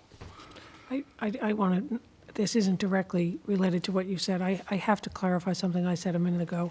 When I said that not using FAA funds is a non-starter for me, that is based on my assumption that this process will get us relief on the noise. If this process, in the end, you come back to us and say, the only thing I can see actually working is limiting the helicopters to 100 every hour and only 1 hour, otherwise it's free, I would say, never mind, not worth it, that is not an adequate restriction. Yeah. My point being is, I'm assuming this process is going to land us with the ability to have some level of control that will bring measurable relief to the constituents. Yeah. If that isn't the case, and if that isn't the case, then I would reassess my statement about FAA funds. Yes, and what I would hope is that very early in this process, again, my experience with 161, it has led to meaningful noise relief and to airport and the community having better relations. And it's not perfect. It doesn't give folks everything they want. Peter threw out the example of a slot program or something like that. And Peter and I, you'll find as we work together, we sometimes disagree. My experience with slot systems is that it's sort of like red lights. I use this a lot. You know, people say, on the way to work today, I hit every single red light. No, you didn't. You hit a lot of red lights. You remember the red lights. And the problem with the slot system is people think that we're doing. In any case, I think we could try to move on Yeah. here, unless you want to, you got concluding no, comments? the conclusion is we, as Peter said, we're looking for guidance from you. We Okay. really, it's time Thank to you. fish or cut bait. Thank you. Peter, could you carry us forward? Thank you. What we want to do is walk through the other significant accomplishments over the last 6 months and talk about where we're going, because I think this discussion has been helpful in terms of laying the groundwork for figuring out exactly what decisions we need going forward. And Jim's going to talk about the improved helicopter routing that I know Councilwoman Quigley asked about earlier. So, Jim? That's okay, Jim, just keep moving forward. This is getting very long. Dominic asked me to speak to this slide as one of our accomplishments during 2012. And Peter adequately, or very well, as a matter of fact, described what the North Shore and the South Shore routes are. The North Shore route was an initiative from Senator Schumer's office to address helicopter complaints from communities along the North Shore of Long Island, from Manhattan to the North Fork. It has no effect on noise abatement efforts at the East Hampton Airport. Our sphere of influence starts at about 5 to 6 miles out and continues to landing. That's what we're concerned with our noise abatement programs. That North Shore route is miles away. The South Shore route that is now under consideration, however, can have a significant effect on our noise mitigation efforts. And Will, can you click that link to bring up a map?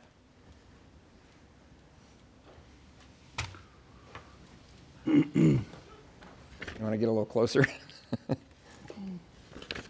There you go. Okay, so the South Shore route, if implemented, the South Shore route or the Atlantic route can provide a means for helicopters to fly from Manhattan over the Atlantic Ocean to a point abeam Georgia Pond for entry into the East Hampton Airport.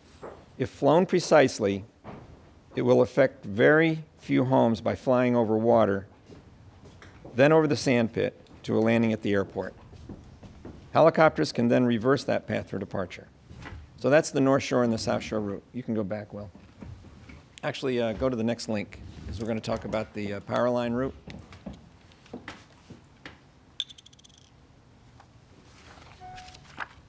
Nope. It's the other map. Okay, well, at any rate, let me describe the power line route then. The power line route begins at Jessup's Neck, proceeds over the Bridgehampton Golf Course, the Clay Pit, to Long Pond, and inbound over the power lines. It has been in effect for many years, several years before I arrived at the airport.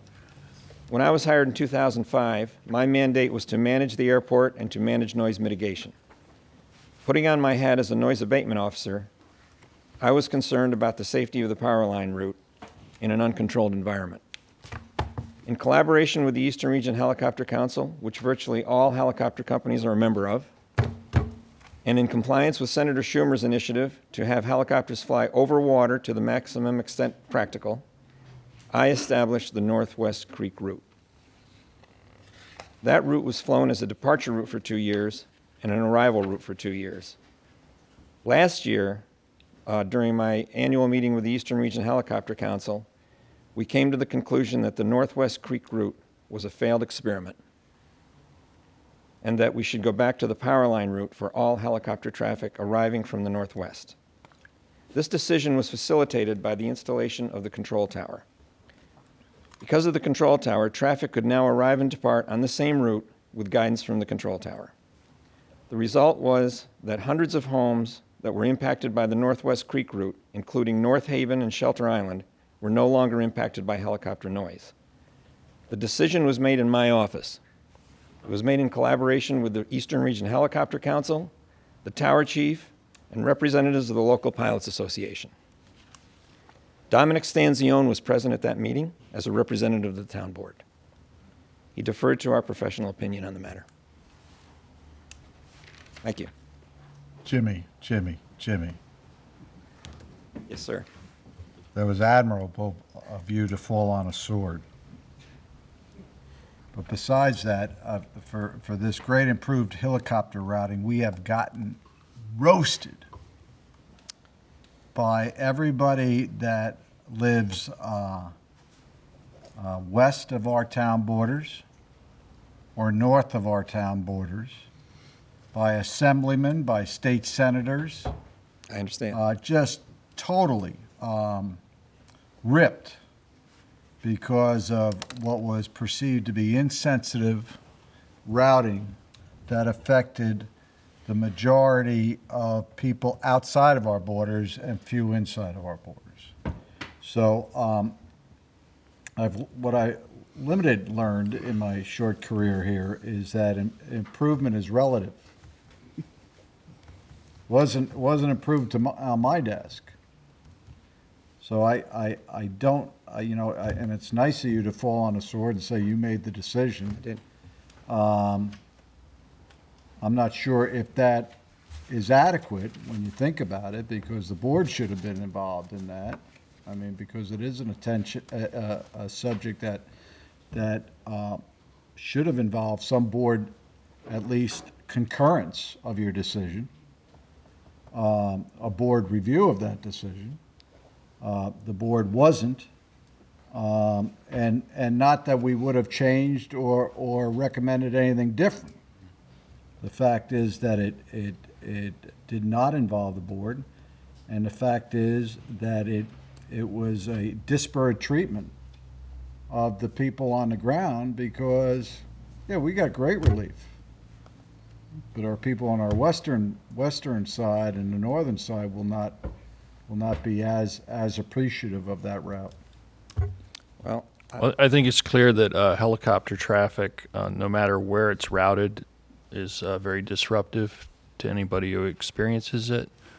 And, it also points out the fact that we don't have really a local airport anymore. We have a regional airport with regards to helicopter traffic. So those impacts are going to be felt regionally, not just in our town, regardless I didn't look at where the local boundaries routes are. when I made that decision. I think in hindsight, I said this to the board, that in hindsight, I should have brought that to the board, and I did not. Right. I mean, I felt I had a representative of the board at the meeting. Whether you should have or shouldn't have, or whatever happened in the past, the reality is that from my perspective, that is a board decision to make. And so wherever that route is, that route should be made by this board. Because that is I haven't finished. That's a town airport. And as such, we, the town, take liability for anything that happens at that airport. When I say we, the town, I mean the constituents of this town. So it is not up to any individual to make a decision like that impactful without the town board having say in that. So as far as I'm concerned, whatever the route is should be henceforth a discussion of this board. I'm not suggesting we discuss it today because it's already whatever o'clock and it's late, but I do think that we as a board have to sit down and discuss what that route should be, clearly with input from you as the airport manager, but nonetheless, it has got to be a decision made by us. Well, again, I would state that I disagree with that position. I don't think the town board should get involved in the direct routing of aircraft, and I think that makes us in a very liable situation. I think you're. I don't think that's to our expertise. John, can you I think the respond to that, please? I think that the recommendations of the airport manager who's tasked with that specific, task is his responsibility and his bailiwick. And John, if and I we're- think bringing it out into a broader discussion on a political basis, whereby town board members, are then put in the position of voting on routes based on specific constituents or residents or whatever. Peter, that's the difference between you and me. I don't look at it as a political that is a decision. different- I that look is at a- it as a decision that it's my obligation to I'm just ensure saying that it that opens it decisions up are made. to be a political But decision. I We don't should do, keep it if you completely know nothing about me, you must know that I don't do anything politically. There is nothing political about what I do. I do everything I do because I believe that my obligation is to ensure the safety of the assets of this town, to ensure the safety of the constituents, and to ensure that monies are expended correctly. And as a town asset, any decision would not be a political decision. It would be a decision based on input from the community. And as a town asset, are we in a position where we're supposed to be giving the decision over to the Helicopters Association? John, No, I mean, we don't, obviously, we're talking still about a voluntary process, so we can't compel any sort of a route, but the board, as is proprietor of the airport, could certainly have a seat at that table to have discussions with that group, and, based on the guidance from the airport manager and your other experts, you could certainly have input into that. I think let me you get put, let me put it this way. If we as a board allow the Helicopter Association to choose a route, and there is some kind of a crash, I'm in the middle of a sentence, it's a paragraph, I should say, I apologize, it's a very long sentence. If there's some kind of a crash based on the location of the route, which we had nothing to do with, are we insulated from liability? I would tell you no. I would say not only were you not insulated, we're probably doubly liable because we allowed the decision to be made by somebody with whom we had no relationship. We own the airport. Right, but- we are but- responsible for the actions of anybody in whom we vest the authority to make a decision. Right. If it's about us. I'll ask Peter to elaborate on that, but we have no ability to direct a pilot where to fly. That's my understanding. We can make recommendations, but we certainly can't compel them to follow specific paths. I mean, Peter, am I wrong about that, or? No, I think that's right. Let me. I hate to be lawyerly here, but let me be a little precise with language. And Jim was accurate in a sort of informal sense, but he made a couple statements that were a little inaccurate legally. Jim did not decide the helicopter routes. Okay? Jim has no authority to decide the helicopter routes. Now, what Jim did is what happens at lots of airports. He got together with a group, and voluntarily, the operators said, "Good idea, Jim. Let's do that." Okay? Jim didn't make a decision. So but to your point, Councilwoman, the town does not have liability. Mr. Kirsch, I actually spoke to the guy from the Helicopter Association, and I spoke to the FAA man who was responsible for this. I had a conversation with them, not email, conversation. And what I was told quite clearly was that Dominic Stanzione and one other person had a meeting and presented a route, and they said, well, sure, if that's what you want, that's what we'll take. I think that's right. I That's think that's right. accurate. And so the what- reality is that decision was not made by this town board. It was made by Correct. Dominic and somebody else. Correct. And I think the distinction I'm making, Councilwoman, is one between the practicality and the legality. Practically speaking, you're absolutely right. That is, practically speaking, Jim Brundage sat down and said, this is the route I'm recommending, and they accepted it. Okay. The reason the legal distinction is important, it goes to your question of liability. The town can't dictate in a legal sense. They can't force in a legal sense particular routes. As a result, the town is not liable for the choice of routes. Now, the law and the practicality don't match here because we know the Saying practicality. we can't dictate it, does that mean we say we ain't going to have nothing to do with it? No, that's the because point. that's my point. That's exactly my right. point. And the town has And a we lot as a to do town with it. took no role. The town has a lot Because to do with it. one town board member does not a town board make. Correct. Because you need 3 of 5 votes. And- So and- therefore, for all practical purposes, this town board took no role in that decision, none. That's correct. And what Mr. Brundage did is he presented what he believed to be the town's view, and as you correctly point out, the town board had not made a decision. The town board didn't weigh in on that, and that's a problem. But there's an important distinction here between what happened as a practical matter, and I think Jim did a very good description of what happened as a practical matter, and the legal consequences. And I don't want to get those mixed up because the town's liability as a legal matter doesn't increase or decrease by virtue of Jim's role. Now, the town's policy liability, the town's liability to the public in terms of their perception, obviously, is very, very Are significant. you saying that our complete failure of being involved in the decision, the town boards, leave Dominic Stanzione's role out of it because he was not acting as the town board in as much as he did not have the backing of 3 votes of the town Yes. board.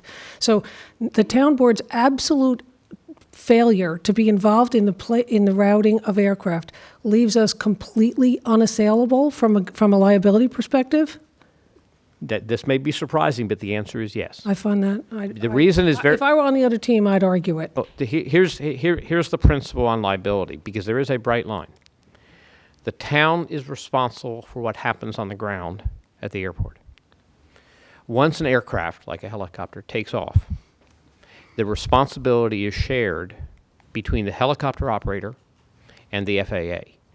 One of the reasons that the helicopter operators ultimately get to, if you will, decide what route on recommendation or strong recommendation from Jim, is that they're the ones who are responsible. When Jim says, I would like you to do this, they then make their own judgment as to whether it's safe, not safe, and whether they're going to do it. But wait, and why has the town funded every single lawsuit brought by the constituents about airport behavior? Because there's a distinction between the airport and aircraft in flight. And that may not be intuitive. Well, my point being, I understand that, and we could argue forever, but the reality is that the airport is owned by the town. If indeed the airport manager can sit down and do anything he wants with the helicopter people, then as far as I'm concerned, get rid of the asset.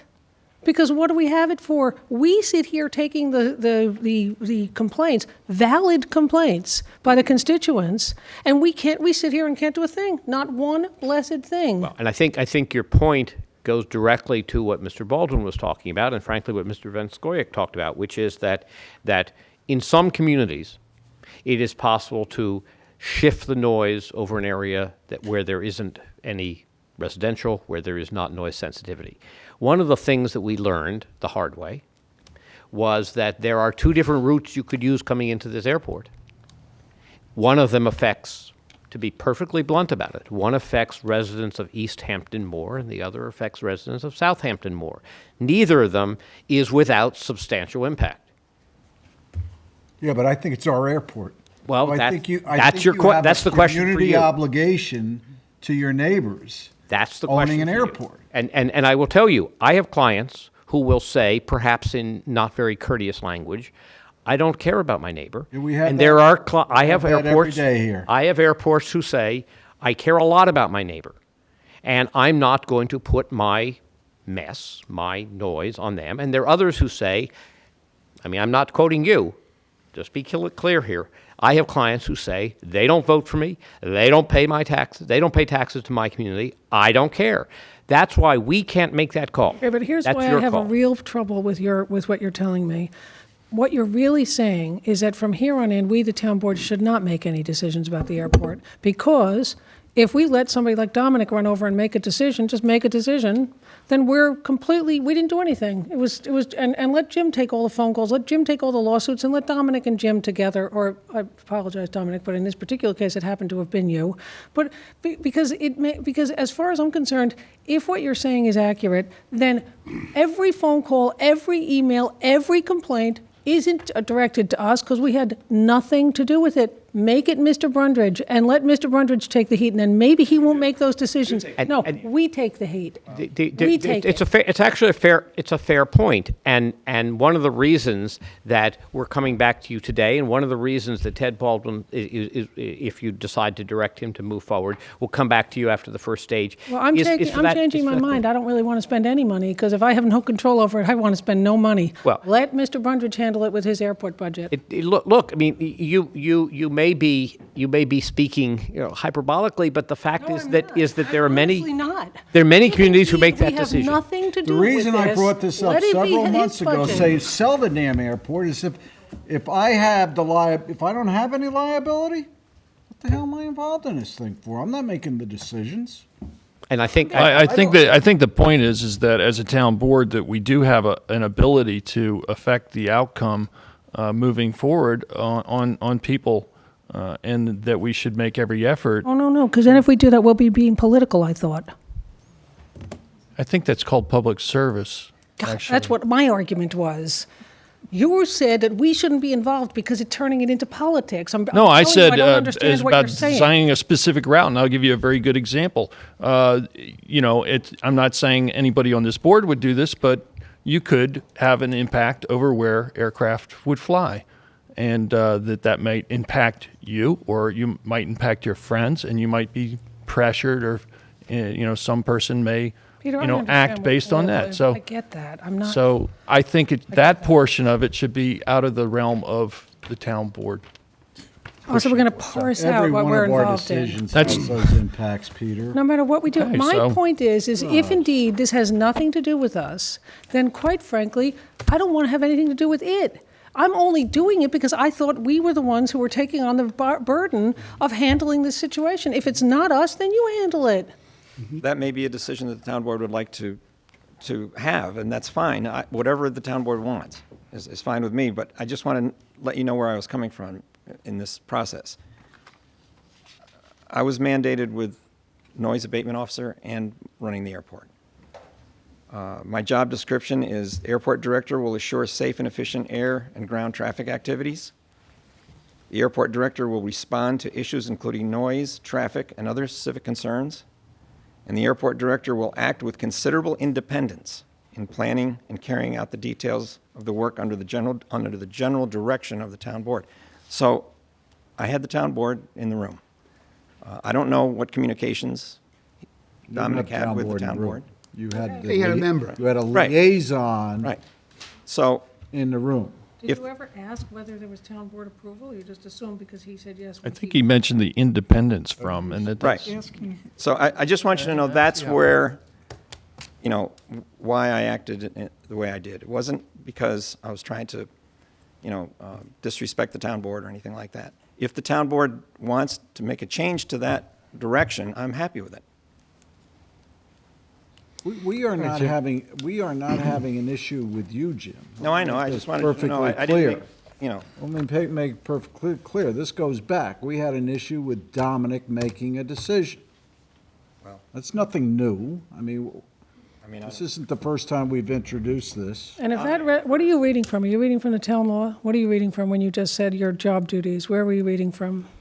oh, it's the job description from the Suffolk County Civil Service job description of my. All right, well, to me, if you're supposed to be acting under the direction of the town board, that puts the onus back on us. So it's either us or it's not us. Well, it's- It can't be And both. we can solve that real easy. Since I have the right to appoint a liaisons, I won't appoint a liaison at the airport.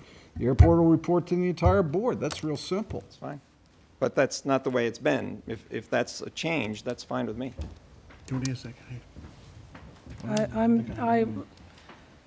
I got to move on. Yes, sir? Do you have a quick comment, or? My name is Jeff Smith, and I'm the chairman of these committees. could you come to the podium, please, just to address the public?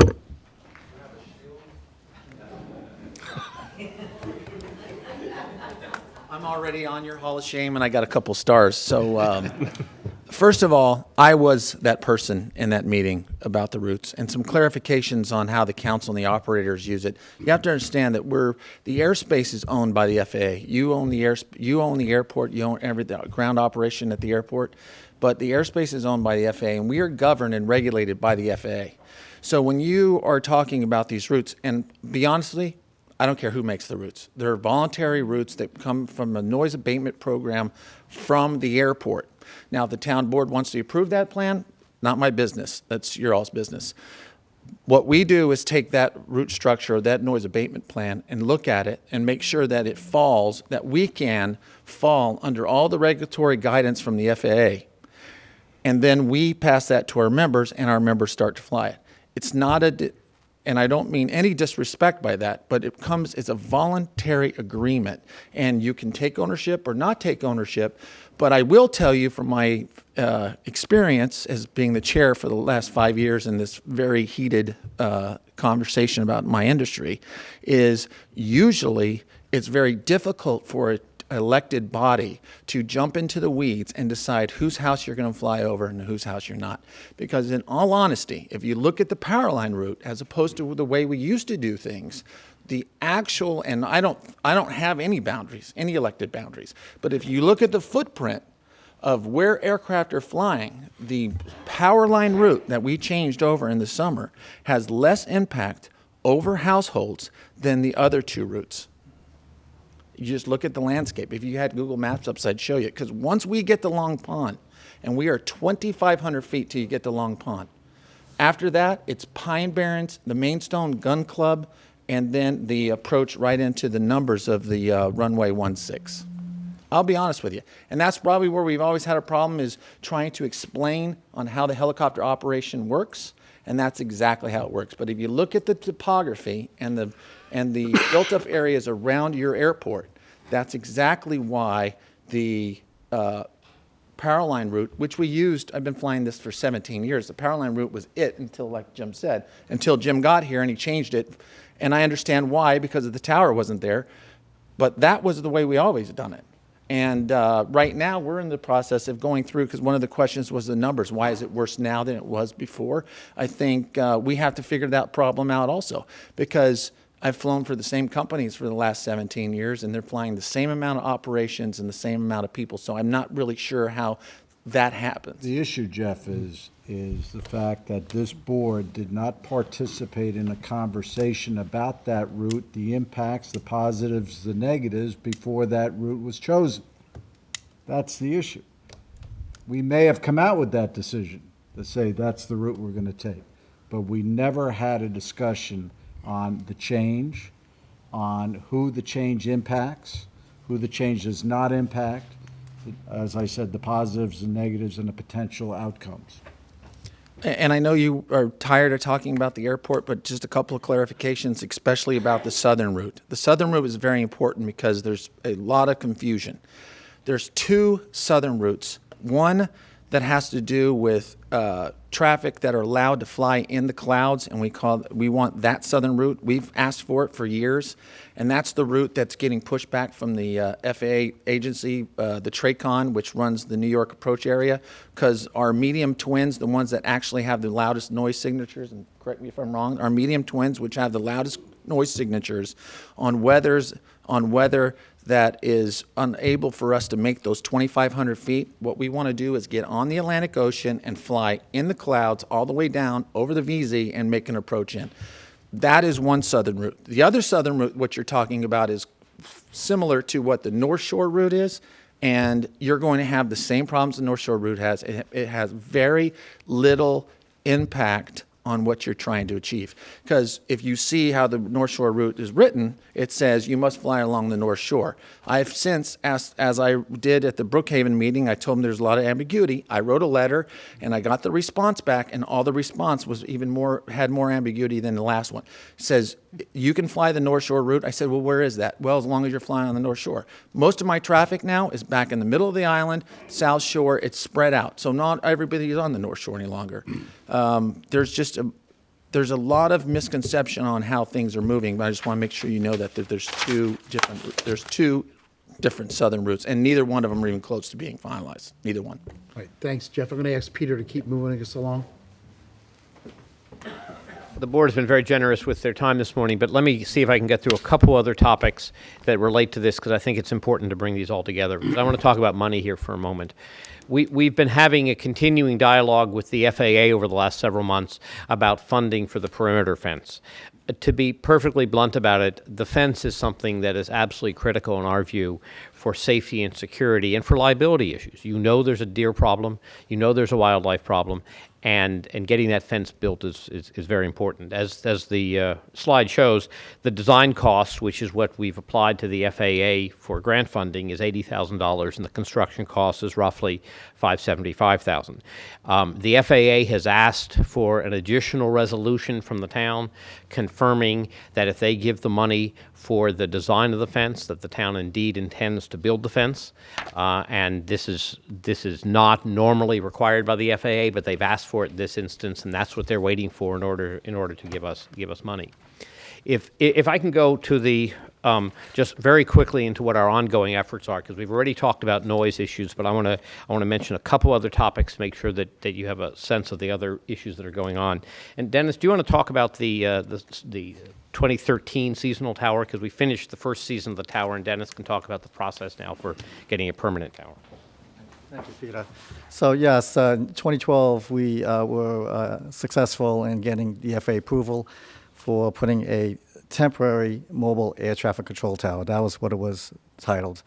For this year to continue on, the good news is a lot of the approvals from last year will be helpful for this year.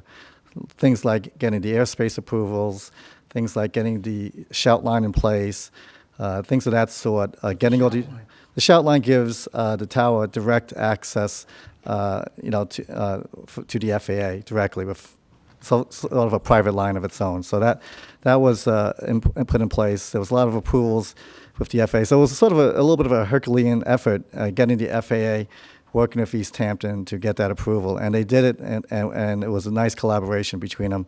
Very high-level FAA people were very involved in it, and it got approved in an expedited manner.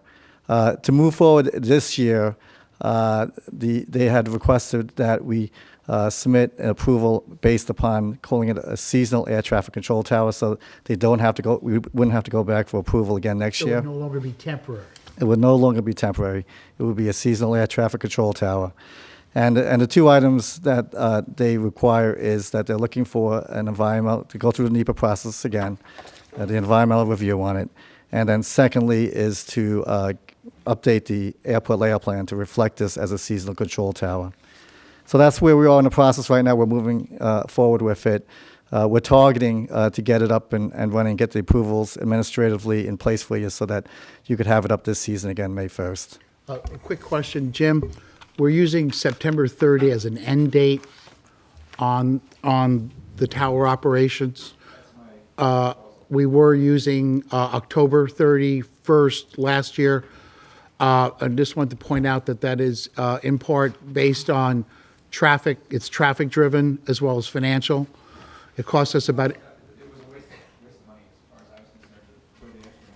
Okay, just wanted to make that point.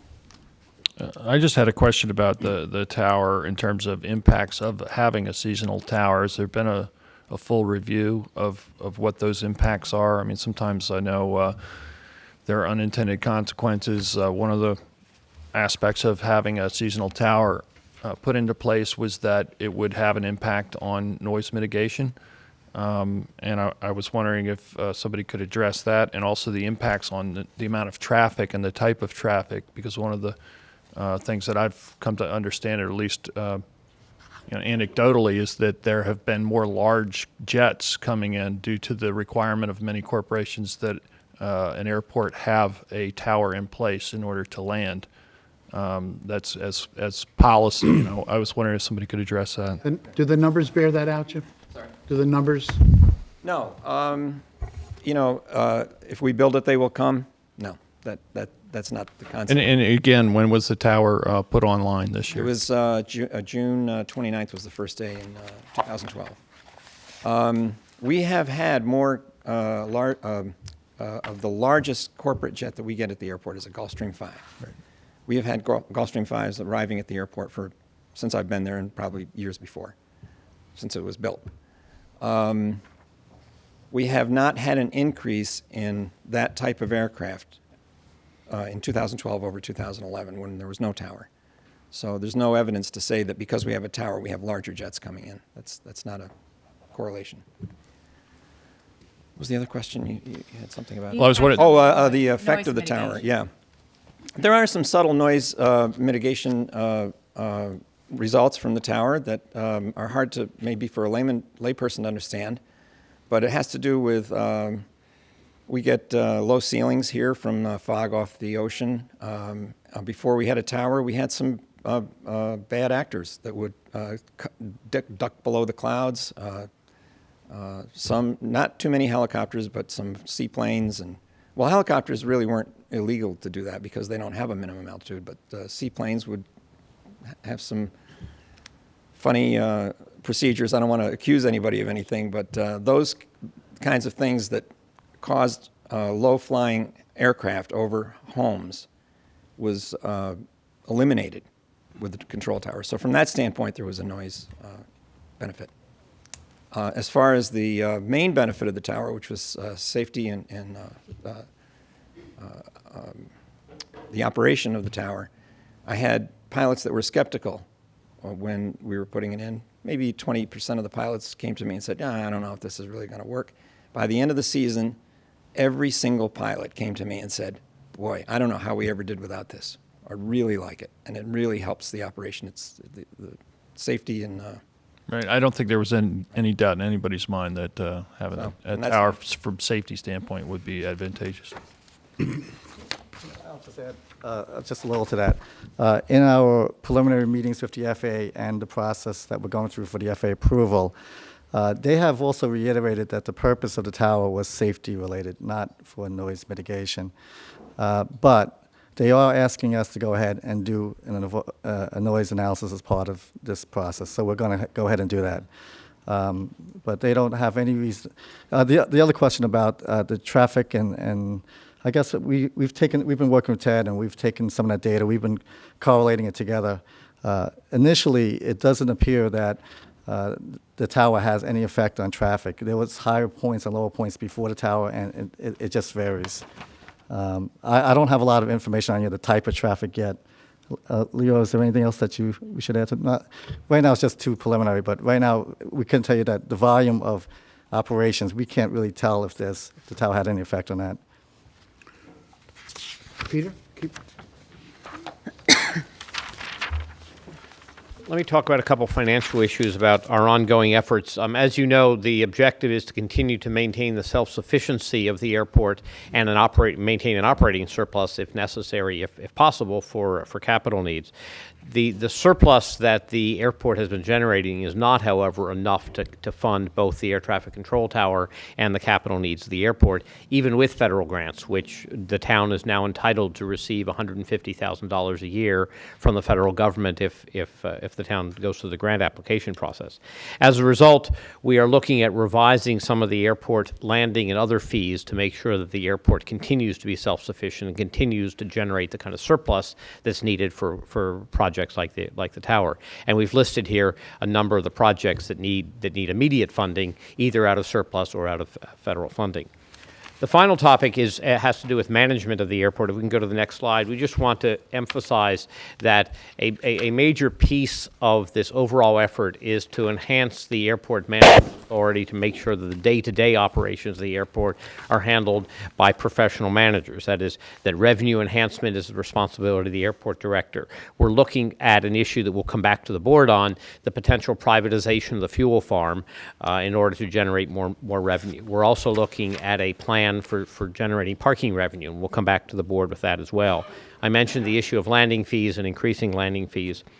We will be coming back to the board shortly for your review of a security plan for your approval, which will deal not just with the perimeter fence, but in general with security of the airport, a very, very important issue from a legal liability perspective, given your proximity to New York. We're also going to be coming back to you with revisions to the town code, partly to modernize, partly to correct what we see as some legal and other errors in it, and the airport minimum standards, which is the document governing how businesses that operate on the airport operate. And we will be coming back to you to submit the ACIP, which is the Airport Capital Improvement Plan, for the board approval.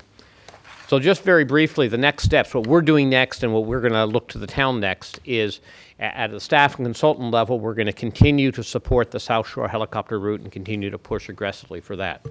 We are going to secure approval for the permanent seasonal air traffic control tower, as Dennis talked about. We will be shortly coming back to you with revised minimum standards, that is how businesses operate, and fees for your approval. And we're going to present to you a proposal, which we haven't yet prepared, haven't looked at the issue, of fuel farm and parking privatization options. And finally, in terms of issues for the town board, we're going to ask the town board to adopt a resolution committing to construct the perimeter fence as we have already planned, and as the town has already passed a resolution to seek federal money for the design, and to submit the ACIP, the Capital Improvement Program, which will entitle the town to the $150,000 a year plus whatever discretionary money the FAA gives us. We're also going to ask you, as we discussed at great length today, further direction on the steps for a Part 161 process. You heard Ted talk a lot about that, and we're going to ask you for some very specific direction. And next to last, we're going to ask the town board to consider revisions to the town code, which involve the airport rules and regulations and fees, again, to make sure that financially and management-wise we're all together.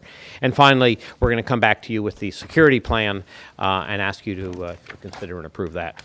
So I very much appreciate your time. As I say, you've been very generous with us this morning, and I'm pleased if there are other questions to answer any, or certainly take a break if... Let me just ask you quickly, if I could. Kaplan Kirsch Rockwell,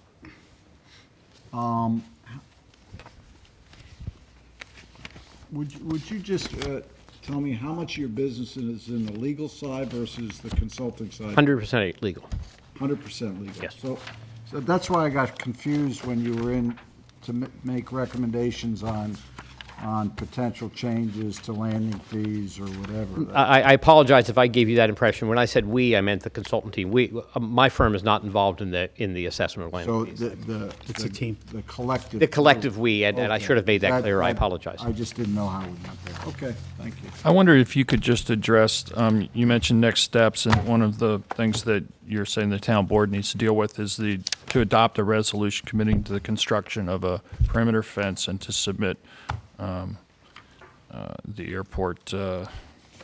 Capital program. Yeah, right. So I wonder if you could just speak to, since we're talking about ways of having control over noise mitigation, and grant assurances, I would think would be a big part of 161, whether or not you are a grant assured and obligated airport or a proprietor without those obligations. We didn't really get into that discussion very much, and this adoption of a resolution committing to do this and to secure funding for a design from the FAA will further obligate the town at a time when we're still grappling with what kind of noise mitigation we would be able to bring forward. And in your opinion, I've heard you speak on this matter before, and what I heard you saying that in defending a Part 161, which is the process, or there'd be a duplicate process if you were the sole proprietor, that a grant-assured airport will have to rely on the FAA agreeing with your restrictions, whereas an unobligated airport has a different position in the eyes of the court. I think that's it's a little simplified, but I think that's basically the issue. And as you know, the town board has talked at some length about whether to take federal grants more than a year ago now. The FAA approval, as I think I've made clear. Could you just stop mumbling, because I can't hear what Mr. Kurtz is saying. Oh, I'm sorry, Peter. Thank you. FAA approval is not required for a restriction on stage 2 aircraft, which includes helicopters today. Now, FAA review, as Ted points out, is certainly part of the process, and the substantive legal standards are the same. Now, you're absolutely right that the FAA is more involved if you are grant obligated than if you're not grant obligated. That almost sort of goes without saying. And so the town board is, as of December of last year, on record seeking an FAA grant. And if that's an issue that the town board wants to reopen, obviously that's your prerogative. But the direction that we have, at least by resolution of the town board, is to seek an FAA grant for the design of the fence. I think it's important, however, to distinguish between the grant and the fence. The grant is a policy question for the town board. I'm advising you as your lawyer that the fence is important for liability. Whether you pay for it or whether you take a tin can out on the street and get somebody to pay for it, getting that fence in is really important. Is there a fence that's already there? In part of the area, and I'll be blunt about the problem, is that there is a fence. It's not good enough in all the areas. The legal question is, have you been negligent in your standard of care in operating the airport? There's a delicate way of putting this, interactions between deer and aircraft. Knock on wood, nobody has been seriously injured or killed, but you know that there's a problem there, and you have a substandard fence. That makes me worried as a lawyer, and that's the only issue that I'm raising. The issue of whether you take federal money, of course, is an important policy question, and this board has debated And that liability is different for a proprietor of an airport versus the town where we have town highways, and obviously that's correct. we can't keep the deer. That's off correct. the And the highways. reason is that Different the standard of care is set by the standards in the industry or in the operation of that kind of facility. The standard of care for airport is different than a road. Yes. Right.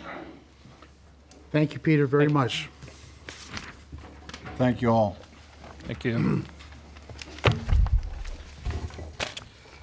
we have more? Huh? Is that it? No, we have several other things to talk about. I'll see the guys out here. Deer fence legislation, who's doing that? You? I am, that goes down to everybody down there.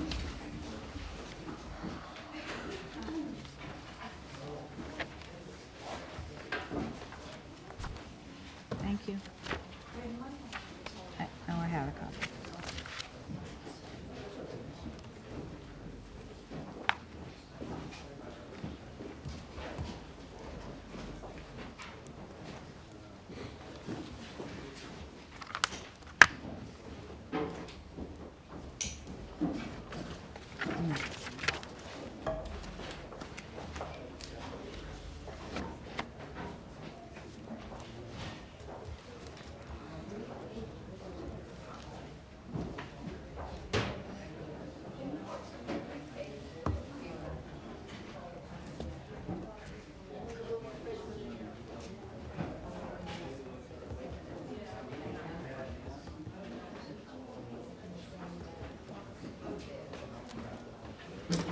Okay.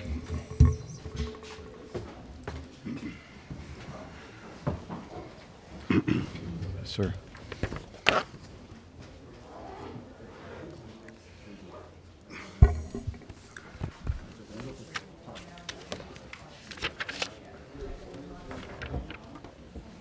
Teresa? This is on the deer We have fence. quiet, please. I just circulated a hand copy of the proposed deer fence legislation. Is Rob coming up for this? Would you like to come up? I'll call him. Yeah, Have him come up. if you would, please. Be easier for me. I'll just go get him. It's not that long if you want to read it. I mean, Well, no, an issue. I'm trying to remember. I believe I asked him to circulate it to Architectural Review Board and to the Planning Department, and I am fairly confident he told me ARB was fine with it. The Planning Department, I don't know what they said. I didn't hear back on that. And there is one major problem I see, which Ian Piedmont here reminded me of it by seeing him in the audience. Paragraph D talks about, the basic essence of this law is that one could obtain a building permit for fences over 4 feet high as long as they met certain criteria. The criteria being what is currently required by the ARB now. So the ARB requires that your fence be, if you look at D 1, 2, 3, 4, 5, those are the conditions that the ARB requires. This would just say, you know what, you do it with a building permit. You don't have to go in front of the ARB. There would, of course, be other situations where you would have to go in front of the ARB, and that would be item B, and anybody who can't comply with the conditions of D. Can I just see what B is? What is B? B says architectural design and review should be required for any fence or wall or for which a building permit is required by this section with the exception of deer exclusion fences which conform to the design. So on every fence other than a fence that would conform would have to still go, fence or berm, would still have to go to the ARB. This would just be fences that are, well, should I read all the conditions? They're located in or alongside or rear yards. The height of the deer exclusion fence shall not exceed 8 feet. That's 1. 2, they shall be permitted along 3 property lines of a given lot. This is what the ARB requires when you go to the ARB. They actually have a little piece of paper they hand you and say, this is what we expect you to have. As long as you have this, we'll agree to your fence. This is just codifying it so that you don't have to go in front of the board. 3 would be the total length of deer exclusion fencing shall not exceed 50% of the total perimeter. 4 is the specifications for construction, which is the type of materials to be used, and and 5 is they can't be in the front yard, in or along the required front yard of any property. Now, the problem I see in D is the introductory language where it says, in residential zones and non-residential zones, except properties or parcels engaged in bona fide agricultural production, the installation of a deer fence may be permitted with a building permit as long as you comply. The problem with the legislation is it doesn't say what happens to those bona fide agriculturals. So I think the law needs another section, unless I'm missing something, which would say, if your property is bona fide agricultural, then you can do X, Y, Z with your deer fence. That would be the thought I have. But I am hoping Rob can come and give us the feedback of the other agencies. Just on the general, X the legal language, the idea here is to make deer fencing sort of an as-of-right, an opportunity for a resident to just get a building permit and put it up without having to go to ARB. I think that's right. And I think that, in fact, quite frankly, my understanding, and John's gone, but my understanding is that the law is actually really not enforceable because it's recommendations, and there's nothing in the law that mandates any of it right now. What the ARB does is all recommendations that if somebody wanted to challenge, there's nothing in the law that actually says it's mandated. There's a requirement. Is there a requirement in the code though for them to go to the ARB to do this? Yes, but they. But then, as far as what they give, they could What the always appeal standards it and say, you know. I mean, the one thing I just wanted to bring up, and we don't have our attorney here, but number 6. Well, here comes our attorney now. I'll wait for Rob. I'll ask my question since I had the predicate. Hey, Rob. We have a deer management plan coming up for consideration. I think the comment period ends on the 15th of February. Right. To the extent that, I guess we're not going to approve this now, it's got to go through another iteration, but I just wanted to make note of the deer management plan. And in that plan, it talks about whether or not deer fencing, residential deer fencing, is contributing to the exacerbation of the influence of the deer on other residential properties. Or on the roads. Or on, yeah, and deer accidents and that kind of thing. So I'm a little uncertain about the impact of it on, if this is going to enhance deer fence construction. I'm wondering if It doesn't enhance it, it actually codifies it. As I say, there's nothing right now that actually says what the conditions are for putting up a deer fence. So every single decision is subject to being appealed because somebody might say it's unreasonable. The ARB, my experience, but I'll let Rob speak. I mean, don't they pretty much have a set of standards and this is what they mandate or what? They do. They have a set of guidelines that they use, which is essentially what I put into. Okay, Rob, one of the things, and correct me, maybe this board, this current ARB isn't doing that, but I know in the past, the ARB would look at situations where the deer fencing was going on properties to make sure that there was some sort of route. Like a corridor. Yeah, like a corridor that the deer could take. I mean, this would sort of preclude that from happening if you give it to the building department because they really don't have the time or the expertise to sit there and look at the whole picture. They just look at that single piece of Does the property. ARB do that? They were supposed I'm to, but I asking don't if know they if do. that's what that's why. I think what their hope is by only allowing on 3 property lines, it's allowing for the deer to traverse the property. I mean, that's a good theory. Yeah, I think Does that in fact? it's a good theory, but I to Sylvia's point and to Dominic's point, if you had adjacent homeowners that all, maybe only fenced on the one property, 3 sides, and then it continued along the back of multiple properties, you would be cutting off, not only deer. Right. But my question Deer is whether they're corridors, but- actually doing that. Are they doing that?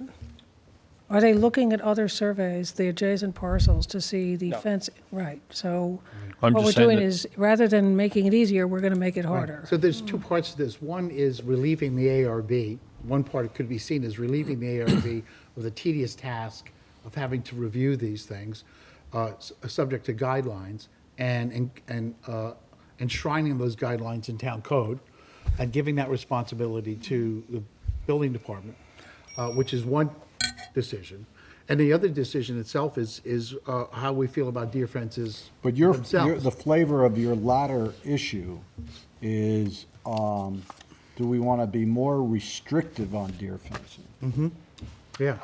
Well, I don't have a conclusion. It's a question I have as a result of my work with the Deer Management Committee. There seem to be,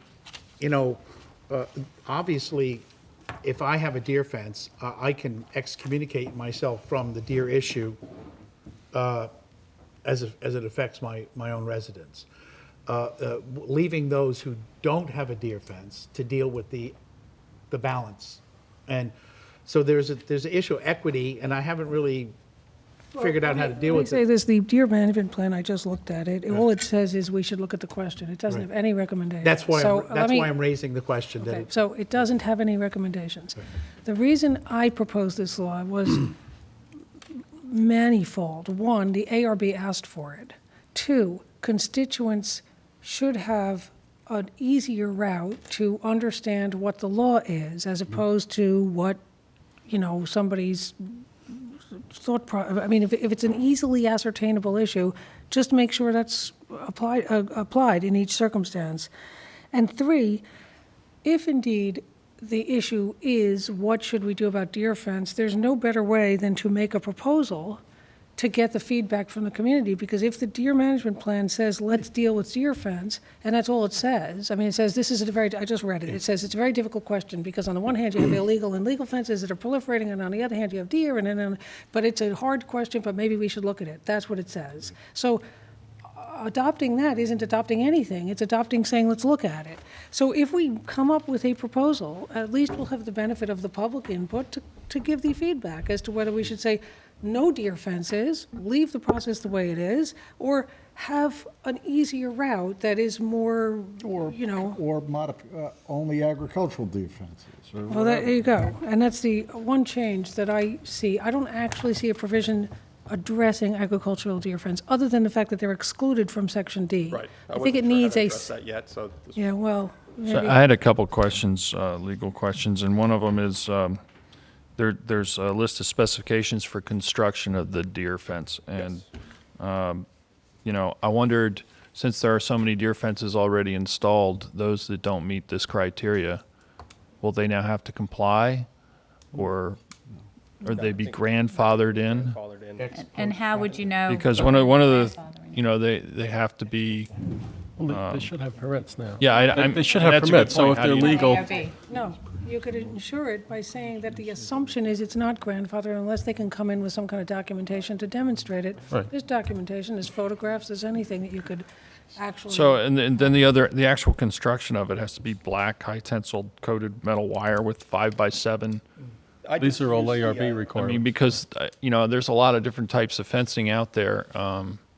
Trying to match it up with 5-inch by 7-inch openings is the way I read that. And That was my concern Isn't with. that standard, though, that stuff? What Doesn't it come in did those you big choose, what rolls you that you just chose? roll it? there's, Well, I chose. well, it limits you to only one type of fencing, What did you very choose specific you type of chose? fencing. Because that's what's in, I just took the ARB guidelines. So you And just they're took fairly what they rigid said. guidelines, and that was my concern. So there's absolutely no flexibility. So, I mean, one of the things that I think, the 5x7, one of the intentions is to allow other animals to be able to move back and forth through the fencing. Right. And 4-inch deer. Small deer, Very small deer, miniatures. And it's clear that the ARB supports, That's my understanding. okay. The other question I had Because from, that's what they expressed to me. They've asked me a few times when, Could they write a letter to us saying that? I mean, I would like to, I know that we have other chairs send us things that that the board, Well, if we what the move forward, they'd consensus get a is, chance if to- they, they would- they're they split, would, that would be. Let them, I had one other Vote on legal this, they question. would have a chance to address us in a public hearing, right? Wouldn't this, does this require a public hearing? But, no, and that would be the appropriate time for that letter. well, So although- under section D6, it says variances regarding the Right. design of deer fence. it's not really a variant. ARB, because a variance is ARB is not They don't able to I grant just use that as, variances. Kind of language to, hold the You spot. don't mean, you mean. You're holding the changing spot it. with I the mean, word. changing the aesthetic Right. design of it. Right. Any So changes in it what- just fix that language. Yeah. I would suggest actually that Sylvia's got a good point, which is we should actually get official feedback. Now, whether that official feedback takes the form of an email to you, which you share with us, I don't need it to be in a particular form, but we should get official feedback from the ARB. And I think if you sat down with the representative of the farmers, who happens to also be a representative of the planning board, and perhaps you can wear both hats, you'll have to talk to the planning board about that. Maybe you can get the farmer's perspective as to what they're looking for, the ARB's perspective, and I don't know if you ever made contact with the planning department. I had written an email suggesting that you pass it by. I them. did. I emailed it to Margaret. She, I talked to her this morning about a couple of. Okay, so perhaps we should put this on for another work session when we get the feedback from those three. Okay. And then we can move forward. Good idea. if indeed. Okay? Right. The only question I'll raise, and it'll get raised at a time of public hearing considering this, is that in considering this particular, I guess we call it amendment to town law, the whole question of deer fencing writ large, as distinguished from relieving the ARB from the responsibility, remains an open question, and one that will certainly be dealt with at a public hearing. Can I just ask, do you think that 1 week is adequate, or should we wait for the second week when we're back here for having gathered the information from the various sources? Probably 2 weeks? Okay, so we'll hope that we can get this on for the 19th of February, okay. Is that for a public hearing, or is that No, for? no, no, that's to come back Okay. with Come the back feedback for- from the other group. Thanks, Rob. Thank you. I had sent a resume around for possibility for the ZBA. Oh, I didn't see who. Karen Benvenuto. I'll take a look at that. I'd asked you all for comments and She nobody looks fine to me. commented. She looks fine to I didn't see it. I me. apologize. I will come back to you on that real shortly. I know we need to act on that, and I will get back to you. Very brief, in the briefest amount of time as possible. Maybe we can have a resolution ready for Thursday night, and that way you'll have time to think. I sent everybody an email on 3 proposals for the licensing review board. One was Do you have a hard copy? of my email. All I did was give one sentence. I did not send resumes. For the licensing review board, I sent around Daisy Bowe, who is, and this is a part of my continuing endeavor to try to get a more wide perspective of our constituents on our management teams. And so I reached out to Daisy Bowe to ask if she would be interested. She was a teacher in a Bridgehampton school for decades. I don't actually know how long, but I know it's decades. Her husband, Chet Bowe, who passed away a year ago, quite suddenly, was a taxi cab driver for 30 years, and so she lived and breathed the taxi business for many years with him. And she is currently retired from her position in the school, and she is happy and pleased at being considered. Carlos Perez is a local guy who lives in East Hampton, and he has 3 children in this East Hampton School District. Well, one of them's in college, one's in high school and one's in the middle school. He's a contractor and is very pleased to be considered. And the third point of potential for the LRB is Rich Girardi Jr., who was a born and raised East Hampton, played on our football team, did well for our school, went off to college, studied the construction industry, and throughout has worked with his dad's company, and his dad is in the construction business. So he's very familiar. He represents the youth. Carlos Perez represents our Latino community, and Daisy Bowe represents our African American community. But by the way, that isn't what makes them qualified. What makes them qualified is what I set forth before. So I would be interesting, and I forwarded you all those names a week ago, and I proffering them. thought I sent back, I'm okay with your recommendations. You did, nobody else answered. Two questions. One, setting aside the individuals, I was wondering what the board might think of an idea of expanding the number of people on that committee to 7 from 5, and having the 2 additional people be representatives or geared towards the taxi business, and adding, I think we have 1 retiree person, and we might be able to accommodate all 3 of those recommendations. And the logic, I think, would be upheld, Teresa, if we took that under consideration. I'm opposed to that concept for this reason. One, I think 7 people is too many to get anything done. I think it's hard enough with 5 people. I think that 5 people is a good number, however. I also think that there is a sort of an opportunity that should be taken whenever it's presented to try to bring in new perspectives into town, and I just think it's I think that we should try to ensure that we are open to change, and so I'd like to stick with the 5. In a completely unrelated to the names mentioned question for John, does the town code require that people who serve on boards such as the LRB be residents of the town, or are people in the surrounding villages also available to serve? But, yeah, just I think I sent you an email on that not too long ago. I believe that there's no restriction on the board members if you wanted to have people within the village. I'm sorry, can you just I believe on those. I'm sorry, it's this microphone, I guess. I believe it's it's okay to have people in the villages that are. You're talking about villages within the township. Well, for instance, East Hampton Village, Okay.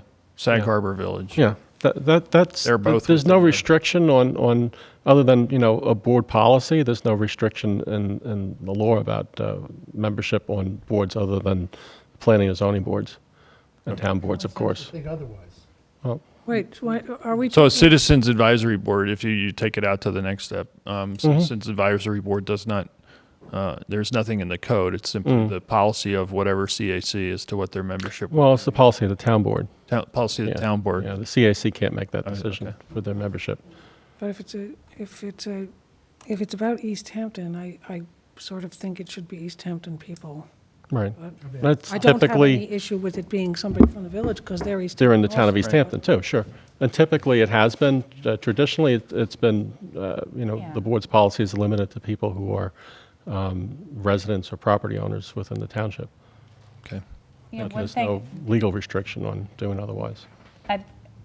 This is a 5-member board, and having served on boards before, when you replace 3 members, including the person that's been the chair of that board for almost 12 or 13 years, and you're giving them new responsibilities with the taxi license, I feel that that really puts a burden not only on the board and the people that are on it, but also it puts a burden on the people that need to go to that board and get clear and concise answers for any problems or for any, since this is a complaint-driven board as well, that they're not going to really have the necessary tools. So I would be really hesitant to replace 3 members at one time, and particularly the chair of that board, who has served very well, and they were all here for that taxi legislation when it was going through, so they are interested people. And I'm really talking, I think they themselves said Sam Lester Jr.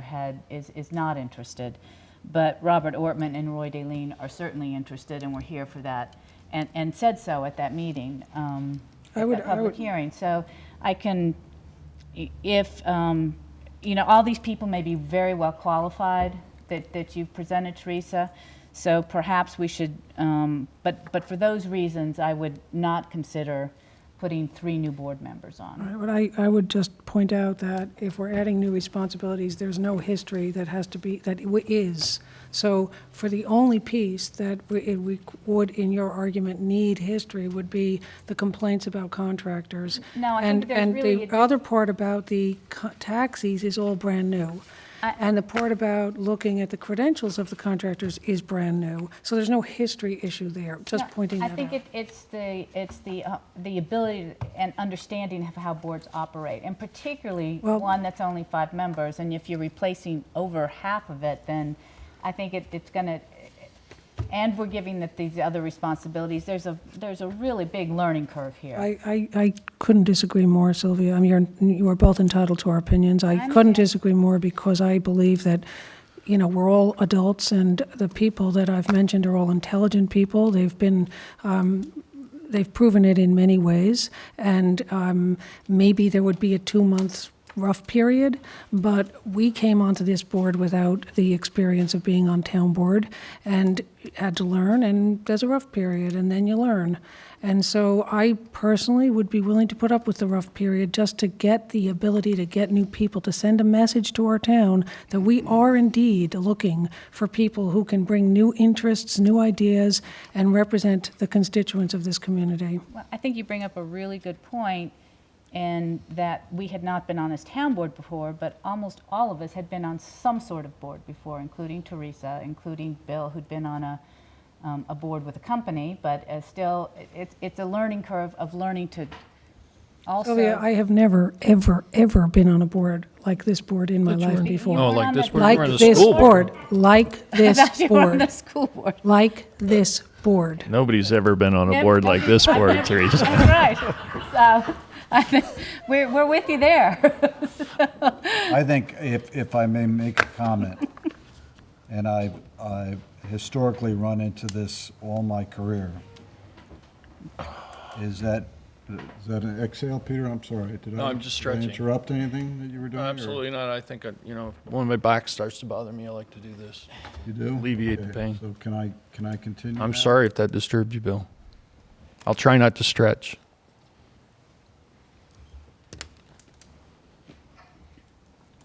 There was a time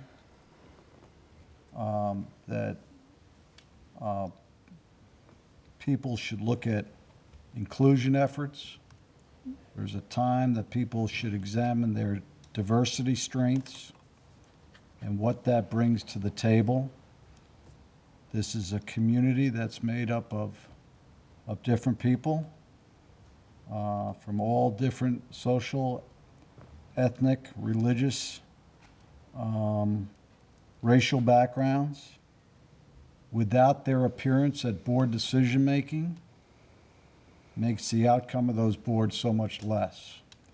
And so to give these people an opportunity to participate in government, to give these people an opportunity to review matters for the constituents, it's never too soon and often too late, and I think we've dragged our feet enough on this issue. So this if board- at the expense, if I may continue, Yep. of people feeling uncomfortable about their decision-making, at the expense of something taking a little longer to be resolved, I would say that it's about time these boards started to reflect what our populations are, and that's the real value of diversity, and it's the real value of inclusion. I don't disagree with anything that you just said, but, these three members have been up since 2010 and 2011, so there was no hurry to fill those spots then. So there are maybe other places, other slots that all three people can fit into, and that would be fine. Haven't met any of them. Would love to meet them and know their commitment not only to the town, but they do get taxpayer dollars by serving. So, and make sure that they have a commitment to being on boards. I think that's always very important, and I appreciate it when people step forward and want to become part of the process. Well, I'm ready to vote on them. I would vote for those three and keeping the board at 5. And I'm sure you two vote the other way. We're missing Bill, somebody from the room, so Yeah, well, typical. I can't even have a vote. So what we can do is we'll bring it up Thursday night, put it on Right. as a resolution. I'll And we have I'll one more. second it. We'll Right. put on a And resolution see what Thursday night, happens. and the public, and the town board can vote on it. Right, and Well, could we also one have a other issue is, resolution one then other that has issue Roy is. Daleen and Robert Ortman No, you as could do, members? that's a resolution I'm putting up. Okay, thank you. And I'm not, I just said retain 5 members. That's the resolution I'm putting up. So, The other issue too is that, as far as, I sent my applicant and my resume over a week ago. I got no comments back from this board, except for Teresa. And then at some point during the work session, you all say, well, I think we should. exactly. I sent mine a week ago, and frankly, you I'll could have just sent, forget you could reviewing have it. sent I'll a, just bring let it up me in talk to resolution. them. Anything, nothing. There's just no. That's all there is.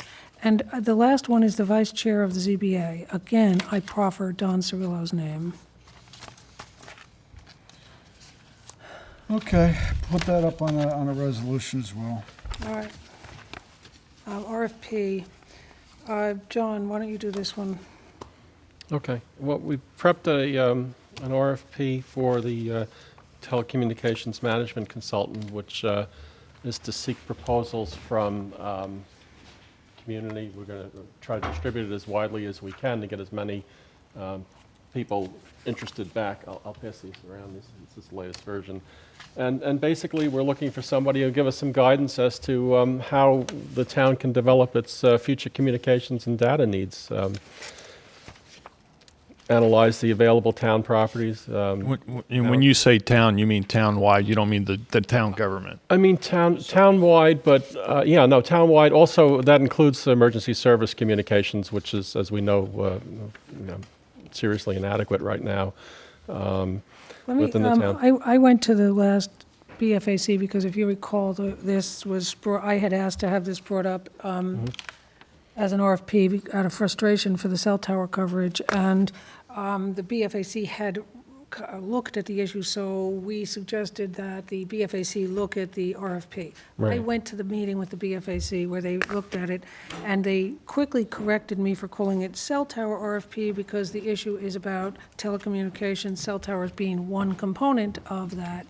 And so I'm saying that just to say that this RFP is a very broad RFP asking for people in the telecommunications business to come and give us advice. Well, they would submit proposals, and we would choose from those proposals anything we thought was interesting, and they would tell us what they thought our town could accommodate, given the criteria that we've set forth in here. And the criteria is that we're looking, what's the salient paragraph, John? Well, I guess you would say it is It's on accordingly. the second page, the bottom of the second page is Okay, where it right. starts.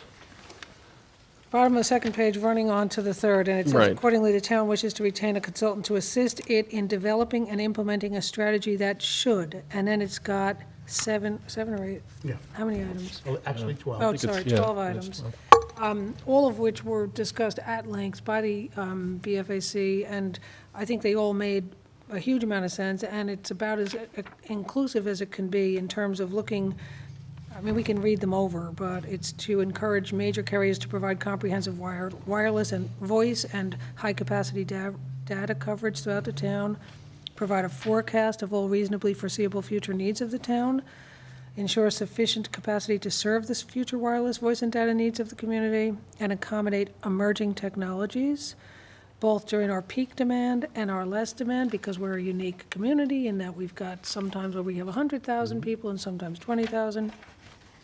Ensure both public safety and potential economic development in a non-discriminatory way. Provide adequate capacity for present and future emergency and municipal communications. Facilitate coordination of all public and private efforts to implement the build out of capacity in a timely and environmentally sensitive manner. That, I just want to say that was a big element of the discussion because the members of the BFAC are aware, as we all are, that the environment out here is something we hold dearly. Item 7 is coordinate the town's efforts with those of other governmental and non-governmental entities that may have a role in implementing or hindering the strategy. Next one is provide the town with non-property tax sources of revenue over the long term by such policies as giving priority to locating towers or other facilities on town properties. 9 is maximize economic value to the town at reasonable return on investment. I think this is because in the analysis, it was clear that the actual leases are really pittance of money, and so there's supposed to be a look at, well, how do other municipalities get a benefit to the constituents for having these cell towers in their community? Because not only is the benefit that the use is better and there are no holes, but there's also an economic benefit, and maximize that to the town in some fashion, whether it's through a fee for having it or through leasing or something. Item 10 is assess the possibilities of public-private partnership for infrastructure, banks, and other models that provide long-term, low-interest financing to support the initial cost. 11 is use public-private initiatives to have competitive world-class service. And 12 is set milestones for implementation and adjustments. That would be the element, those would be the elements that would be addressed in a proposal that came back to us by people that would submit a bid. And one would hope we'll get people to say things that will cost us all of $42. I'm kidding. My only issue with it is it too broad? That's all. Well, Well- we'll see what we get back. I think the proof will be in the pudding and see what we get back.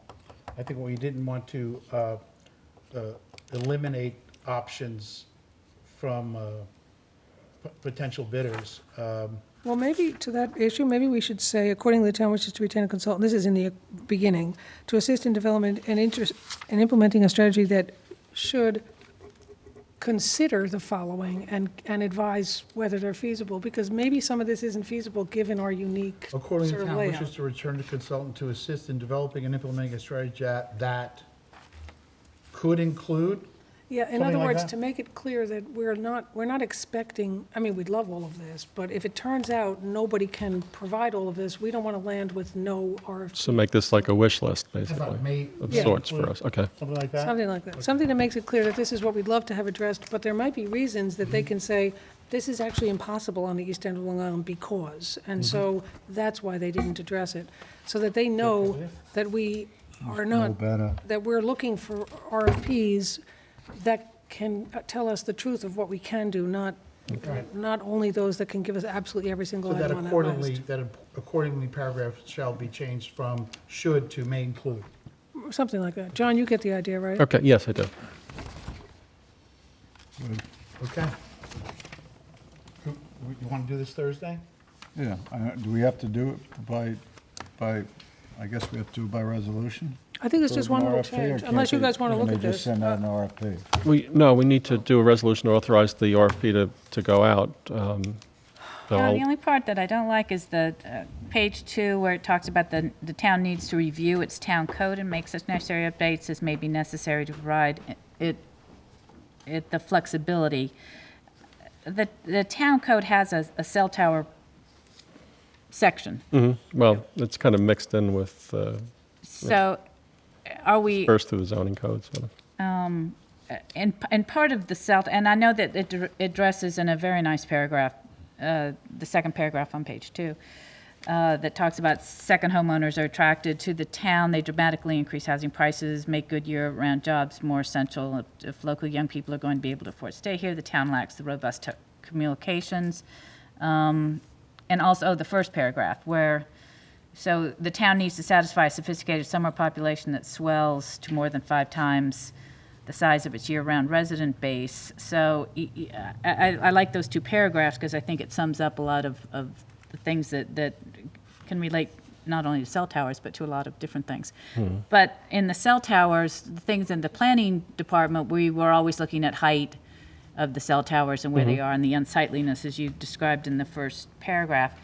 So I'm not sure if changing the town code would mean you would change that whole section of the code? Or what do you want them to look at? Well, it's I really, think with that, I'm sorry. No, go ahead. She asked you a question, but just food for thought. Technology's changing so quickly Exactly. that I don't think any town code can be static toward technology. I mean, I don't know if it's going to shrink or get bigger. I would assume it gets smaller and smaller, and yet there's an appeal for Wi-Fi. I mean, how many times have you said, does this place have Wi-Fi? Right. And I don't know whether the town code addresses Wi-Fi or not, and what they can do, put an antenna up or whatever, but I would think you just have to say that the town code has to be willing to accept change in some way if it appears, and then have that discussion. Yeah, I think we're not- and I agree with you, Bill, that, obviously things are changing and maybe even large cell towers won't even be necessary in the future to gain complete coverage. I'm a little concerned that paragraph 1 on page 2 says the town needs to satisfy a sophisticated summer population. It goes on to say to overcome hostility to unsightly towers in my backyard. So.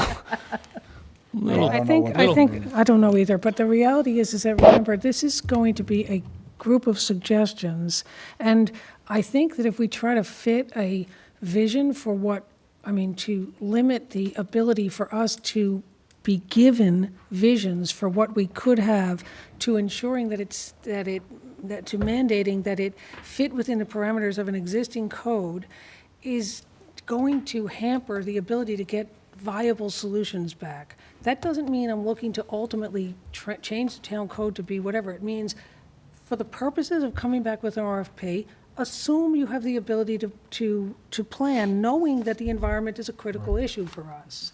No, So- it's in Yeah, there. I think, you know, based on some of this going forward, we're going to find that, you know, what's available and what can be done to achieve those goals, and that, you know, if we need to make adjustments in the code to accomplish that, then we can address those specifics going John, forward. And I agree with you, Teresa. I mean, you know, you can't just leave a code section from 20 years ago or 15 years ago to change, you know, deal with something that changes on a monthly basis. Right, So the idea was to let there's an people know acknowledgement of that, that. you know, What they type of shouldn't be companies hindered by do you that. think are going to pick this up? Who is this going out to?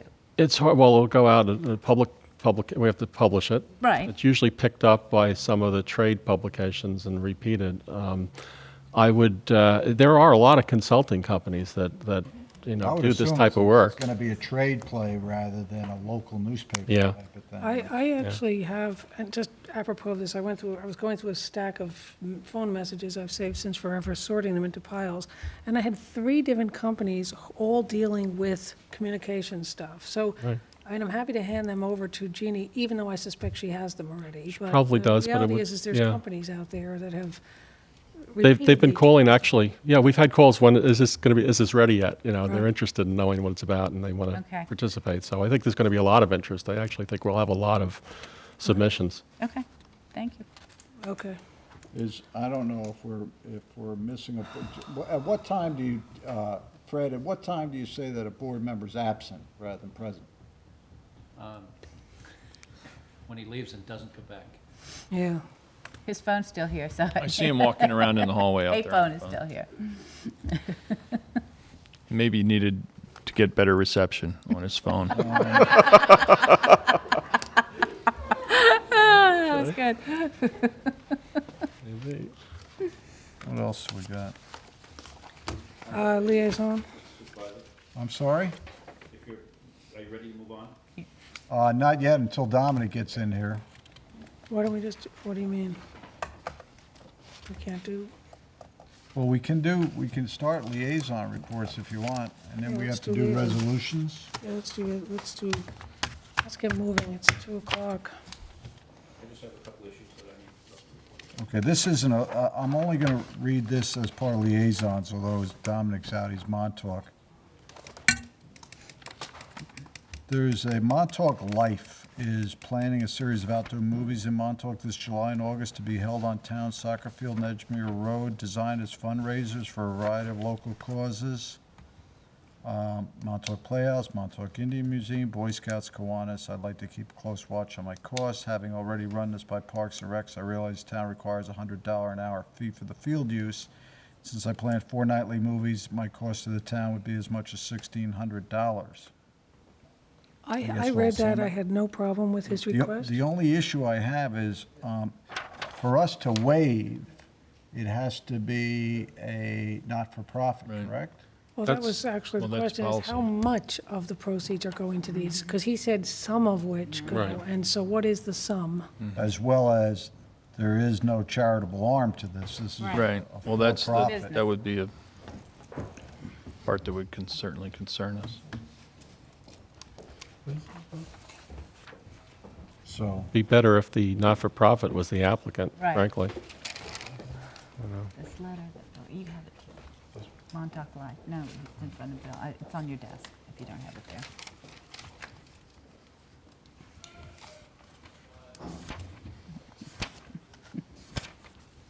Somebody's happy. On the other hand, I know this name, as I think this is somebody that has been around since, since being born and raised here, I believe, is my understanding. And not that that is relevant, except it's somebody who's committed to this end of the island and is looking to do something that creates some kind of activity that might actually be a nice activity. And there are people who come out here that are on the upper end of the economic strata, and then there's people who aren't. And so if there are events being planned that are designed to be low cost, and therefore, and the only way to be low cost is to hold down the costs, then I would not have a problem waiving the fee. Yeah, It was I would like stressed to you. get I'm some more sorry, information. I brought it up while you were rolling around. I'd like to get more information. I mean, I'm a little confused about what it's saying there. Yeah. Four nightly movies, and they come up with a figure of $1,600. If it's is that 4 nights they're planning, and what nights would they be, or is it 4 nights a week? Saturday or? I recall this. I don't have a problem with what he's doing, and the fee issue is open for I just want to discussion. make sure it's legitimately going to a not-for-profit to structure the But relief how much is of going to a this. not-for-profit? Right. I mean, that's the other issue. Since it is town property, I would make sure that, and it's not a not-for-profit that's asking So for you'll get for that. the waiving. I will Yep. follow up for you. I wanted the one thing I forgot that Fred mentioned. We had a funding a dedicated reserve vote a couple of weeks ago that went to 2-2 and Teresa was out. And I just want to introduce the resolution again for the funding of dedicated reserves for retirement reserve and accrued benefit reserves and capital reserve. Could I ask Lenny to come in? Yeah, Yeah, I didn't bring that resolution. Yeah, I don't have it but in would front of like me to either 'cause have it wasn't that on the agenda, resolution but- with me. Well, we can bring it in. We can print copies of the resolution. I'd like to Yeah. vote on And it again. it was 2 pages too. so I You would want- do it today, or you want to do it Thursday? I want Right. to do it today. I mean, the only reason we had a thorough vote on it, it's just that Teresa was out at the time. Yeah, we've had a discussion. I'm ready to vote for it. I second it. I have a question for Len.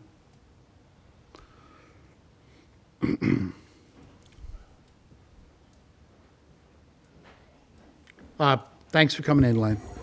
Len, we're talking about the reserve legislation, and I asked you this privately, I asked you publicly.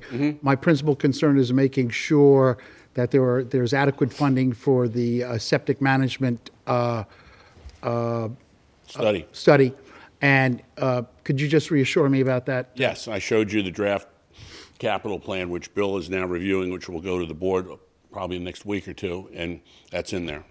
Okay, but that's more money we're going to borrow for that. We're not. Oh, it's in the taking- capital plan, yeah. Yeah, I it's understand. not in any of the reserve funds. No, I understand the controversy. I understand that some feel that we should take money out of the reserves and put it directly into that. You could do that, All right, but, it's, you're going to have a pretty big within-year surplus in the A fund anyway, so if you want to do that down the road, when it comes time to pay for it, you can. Really has no impact on funding these reserves. But, well, my main concern is making sure that. Oh, you're covered, you'll be covered one way or the other. Thank you. So I have a resolution of 11943, funding of dedicated reserves. Do I have a second? Len, I have another question for you. The second page of that, as I said, I don't have it in front of me because Yeah. it wasn't on the agenda. I don't have it here. I just have this. The second page was to also take surplus from Highway and sanitation. highway and Lee? sanitation and put them into reserve funds? No, not take them out of. No, basically, it's just rededicating. You take some surplus, you're putting it into a dedicated reserve so that the money- Within But those it's funds. within those Right, within those accounts. funds. I understand that, but why? But it's, Why? Because it's always good to, for instance, accrued liability reserve. It's good to reserve money so that down the road, if somebody retires in the middle of the year and you have to do a payout for, say, sick days and vacation days, normally that's not budgeted for. You can go to that accrued liability reserve and have that money available. yeah, I personally don't have any problem with dedication of the reserves. My question is more about the allocation of the actual amounts within funds, and I would just really like to These are good see. seed amounts, and you can add to those, down the road. I mean, Yeah, this I'll is just an finish open my thing. comment. I would like to see more money attributed to the capital reserve fund. And that, you know what? And you'll have probably, you're talking about in the A fund, you're going to have close to a $2 million within-year surplus in the A fund. So, once we do the AUD and we know exactly what that, And that would be at what date? April. Okay, thank you, Glenn. I have funding of dedicated reserves. Do I have a second? All in favor? Aye. Opposed? No. No, I want to, Motion carries 3-2. Thank you. Anything else? We done? No. We're doing liaison reports? Oh, right, okay. just want to make the town board aware, if they're not already aware, with the highway department, we have a situation of the highway department office roof is leaking, and there's some problems there with the building. We have a temporary office set up next door Tony Lippman's gotten a trailer there so that operations aren't interrupted, and we're going to need to address issues with that building, primarily replacement of a roof that has far outlived its usefulness. It's creating other problems within the building. On the coastal erosion committee, we had a recent meeting, and as a result of that, there will be a request that the town board adopt a resolution showing interest in beach replenishment project for the Montauk downtown area. It's not a commitment to funds, it's a commitment to the idea. There were a number of other initiatives that came out of that, one of which was projects for local citizens to be involved with in dune replenishment through what's called biomimicry, which is basically, in this instance, in placing small sticks of wood in the dune to capture sand, similar to what the fencing does. The advantages to this are that it doesn't leave wire and fencing and posts buried in the dune once the dune's created, because you're adjusting these stakes. I've reached out to the high school's environmental science department. Mr. Rob Shack is very interested in participating in that with his environmental science students and his environmental club. There were others. The trustees are also reaching out to locate portions of their beach for a pilot project. So that's something that we'll be moving forward with shortly. Who made that recommendation, the biomedical? Biometrics was the coastal committee. Did it come from Paul? Well, no, it actually went to all the members of the committee. Paul did bring it up at the meeting. We'd all received that, and I guess he was the first to mention it in our discussions. But that's something that seemed to have a broad consensus, and no one objected on the committee, and that was their recommendation forward to the town board to proceed with that.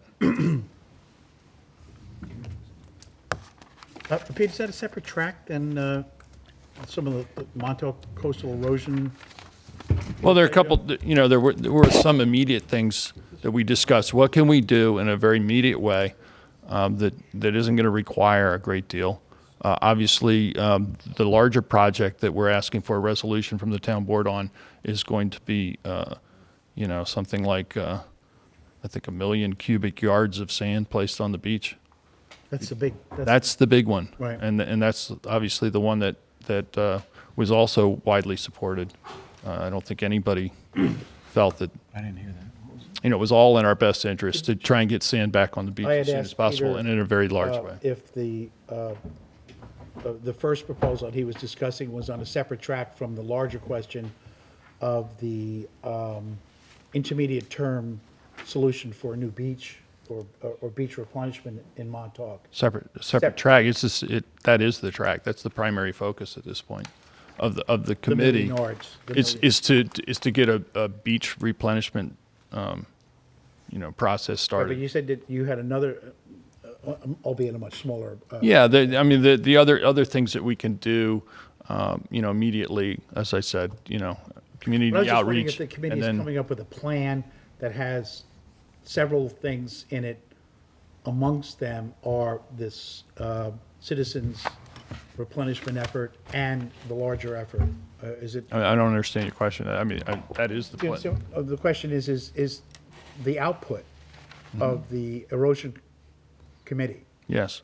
going to be a plan or a set of recommendations? Absolutely. Okay, which would include both of the suggestions that you made today?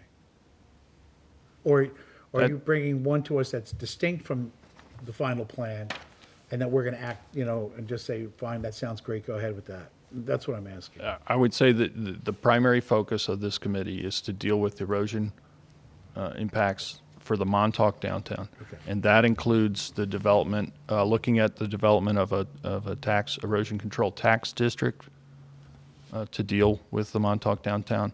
It also includes other efforts, which I mentioned, the biomimicry being one. There's also, there was discussion and an understanding that we would be able to institute a sand scraping effort like the Village of Quogue does, whereby at the high point of the season where we have the most sand and the broadest beach, that we could scrape that and to bolster our Montauk downtown properties with additional sand and dune. No, I understand you. Thank So, you. you know, it's a fairly comprehensive look. We are also looking at removing critical infrastructure from harm's way. The LIPA substation at Fort Pond is a good example of that. You know, we have a highway department barn that's also down there and vulnerable. Are you guys going to? There's also utilities, you know, so we're recommend- looking at that. You know, obviously that stretch under the road, it was brought up that, you know, it contains a lot of utilities coming into Montauk. Yep. If there's a breach there and a blowout into Fort Pond, you know, all that critical infrastructure is taken out. So The other question I had, and I haven't addressed it to you, and I'll address it to the supervisor. One, the supervisor, I'm sure, is actively involved in this erosion control issues and in coordination with other elected officials. And to the extent that coordination is required between the committee and the supervisor, I'm sure that's occurring. It is, and you know, one of the parts of this this resolution is to put in place showing the intent of the town board and the people of the town to pursue this project, and you know, that's a critical first step in securing, you know, the monies involved. I have had a conversation with Congressman Tim Bishop last Thursday about this effort, and we'll be coordinating with his office to try and get the money and Please do not. I mean, I've had now about That's why 2 months of.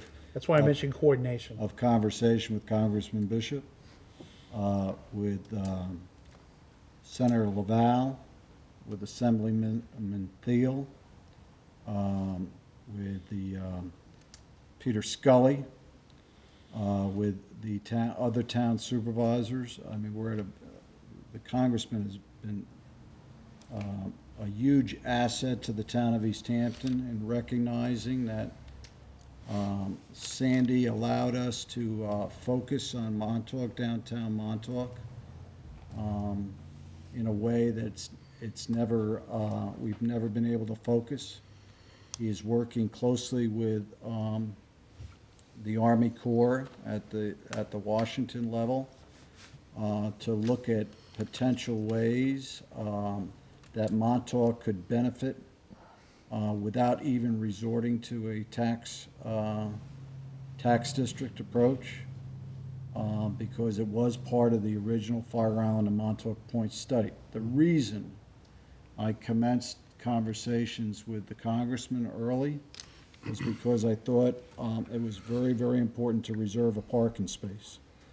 Didn't matter what the size of the car was that was going to come into that space, but unless you had a space in the building, you weren't going to be even considered as a potential Sandy recipient. We had started with the thanks to the work of Len Bernard and Charlene Cagle and Nicole Facito.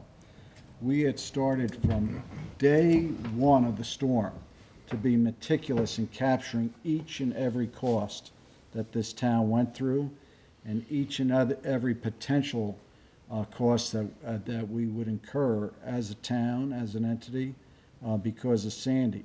It was because of that we had such an early jump with the representatives of the federal government as well as with FEMA on getting an assessment of the real needs of the town of East Hampton. So, I mean, I just want to be very, very clear that I can't commit to anything at this point. But at the same time, I want to be very, very clear that Tim Bishop has been out there like never before for the town of East Hampton and for the downtown hamlet of Montauk to understand the precarious position they're in and the economic contribution that downtown hamlet gives to the entire town of East Hampton, to Suffolk County, and to Long Island. Mm-hmm. Well, hence my question about coordination with the committee and the supervisor's office. Thanks, Bill. Thanks, Peter.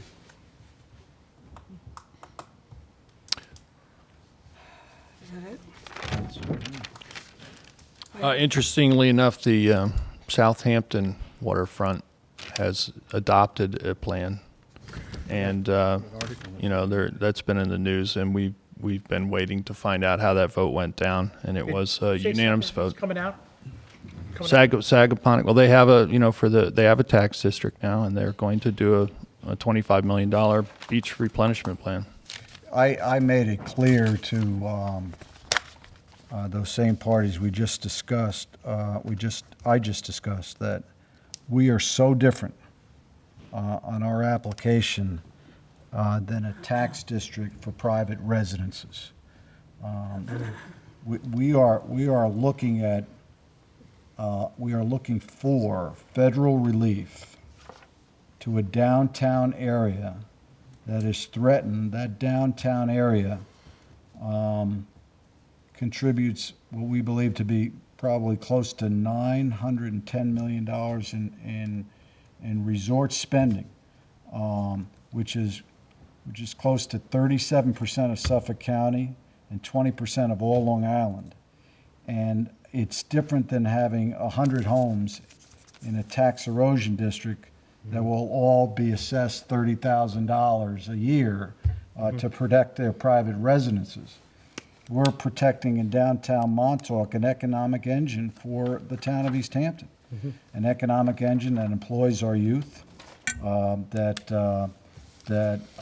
captures dollars because of those motel units that are an accommodation on a beach that we need replenished, bordering up against the pristine ocean.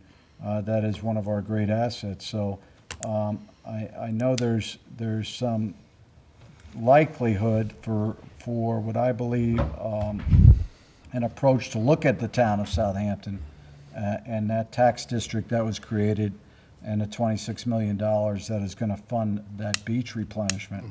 But the engineered beach in Montauk that's required is to sustain a business district that supports a large degree, not only the schools of Montauk, not only us on property taxes, but also Suffolk County. And that's not lost on myself or the committee. I think we all recognize that. Can we move on?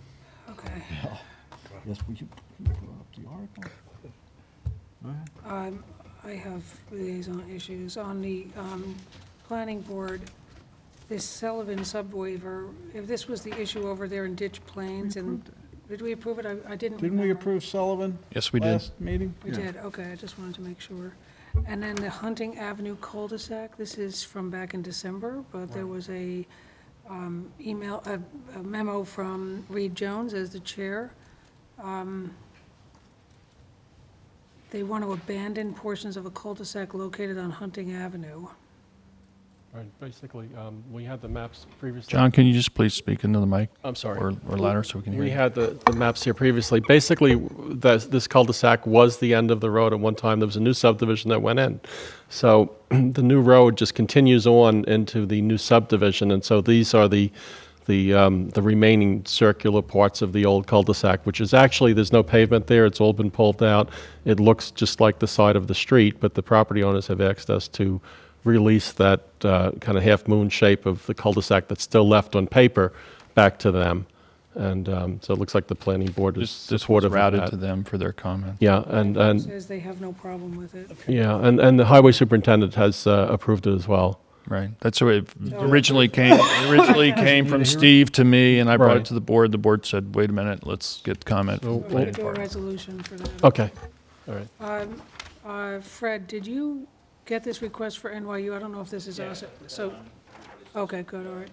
Then I want to bring up the Amagansett restroom. Last time we were talking, you were talking about putting up an Amagansett restroom, and you didn't want to give the name of the person to whom you were speaking, that you were going to put the restroom on this other property. You remember that discussion? Yeah, there are properties on two sides that are for sale, and one is a very willing seller to the town. Right. So that is the property that I would like to go out on but we could go on both properties that. Well, 'cause I'm really confused, because Marguerite sent around her report, and I said, where is this? And she writes back and gives me this map showing. That's the current map. That's the original It's a plan. situation that is happening right this minute.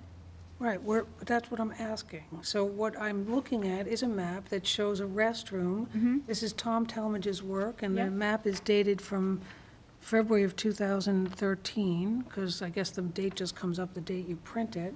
And it's got a restroom on a parking lot spot. That's in- what you've been looking at for the last 3 or 4 years, is that particular No, map. I haven't looked at it at all. Yeah, no, that was. I haven't seen it, so I am It's been looking. sitting at out this. there for It's a long been- time. It It's hasn't been been out for sitting a on long my time. desk. I'm saying what I saw. I asked Marguerite what the reference was in her status report. She said it's the Amagansett restroom. I said, can I see it? She sent me this. That's So I'm exactly try- right. Okay, so I'm trying, okay. So there is a plan out there for a restroom in Amagansett which sits smack in the middle of a parking lot.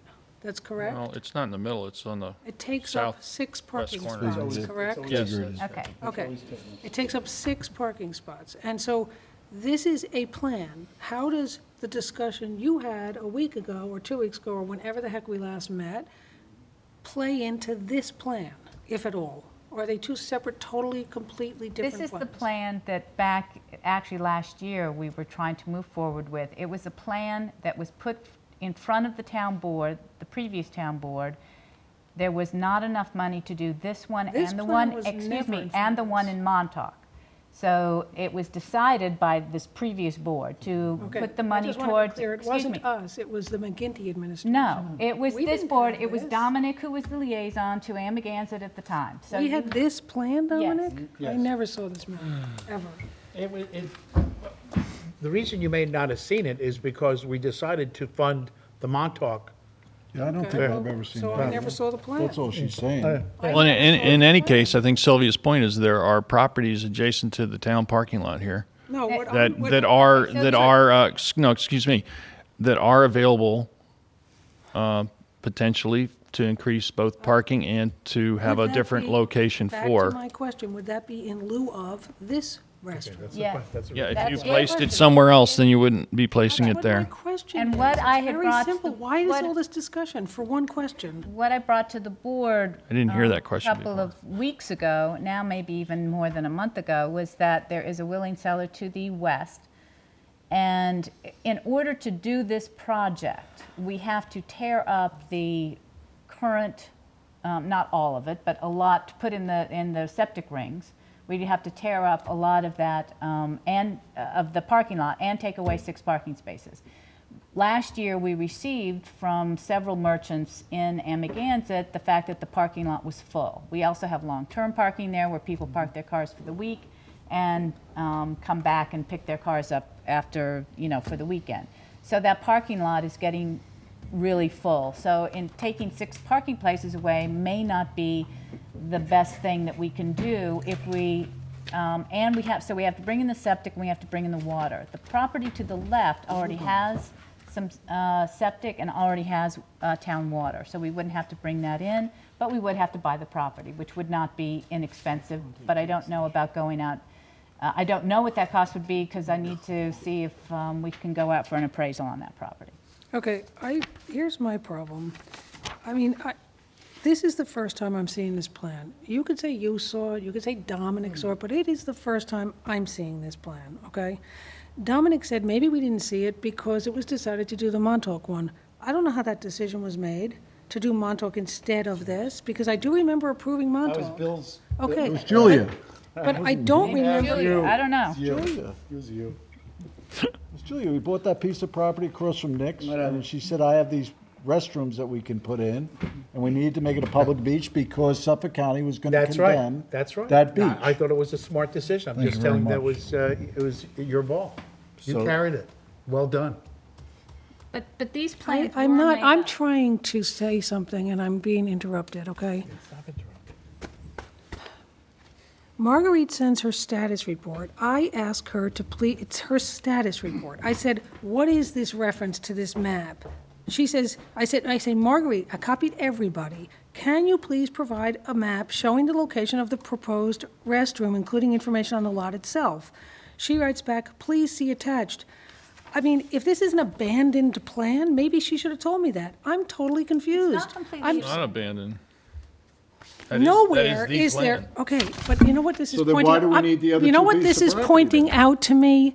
It's pointing out that once again, this is what's wrong with the way our board functions.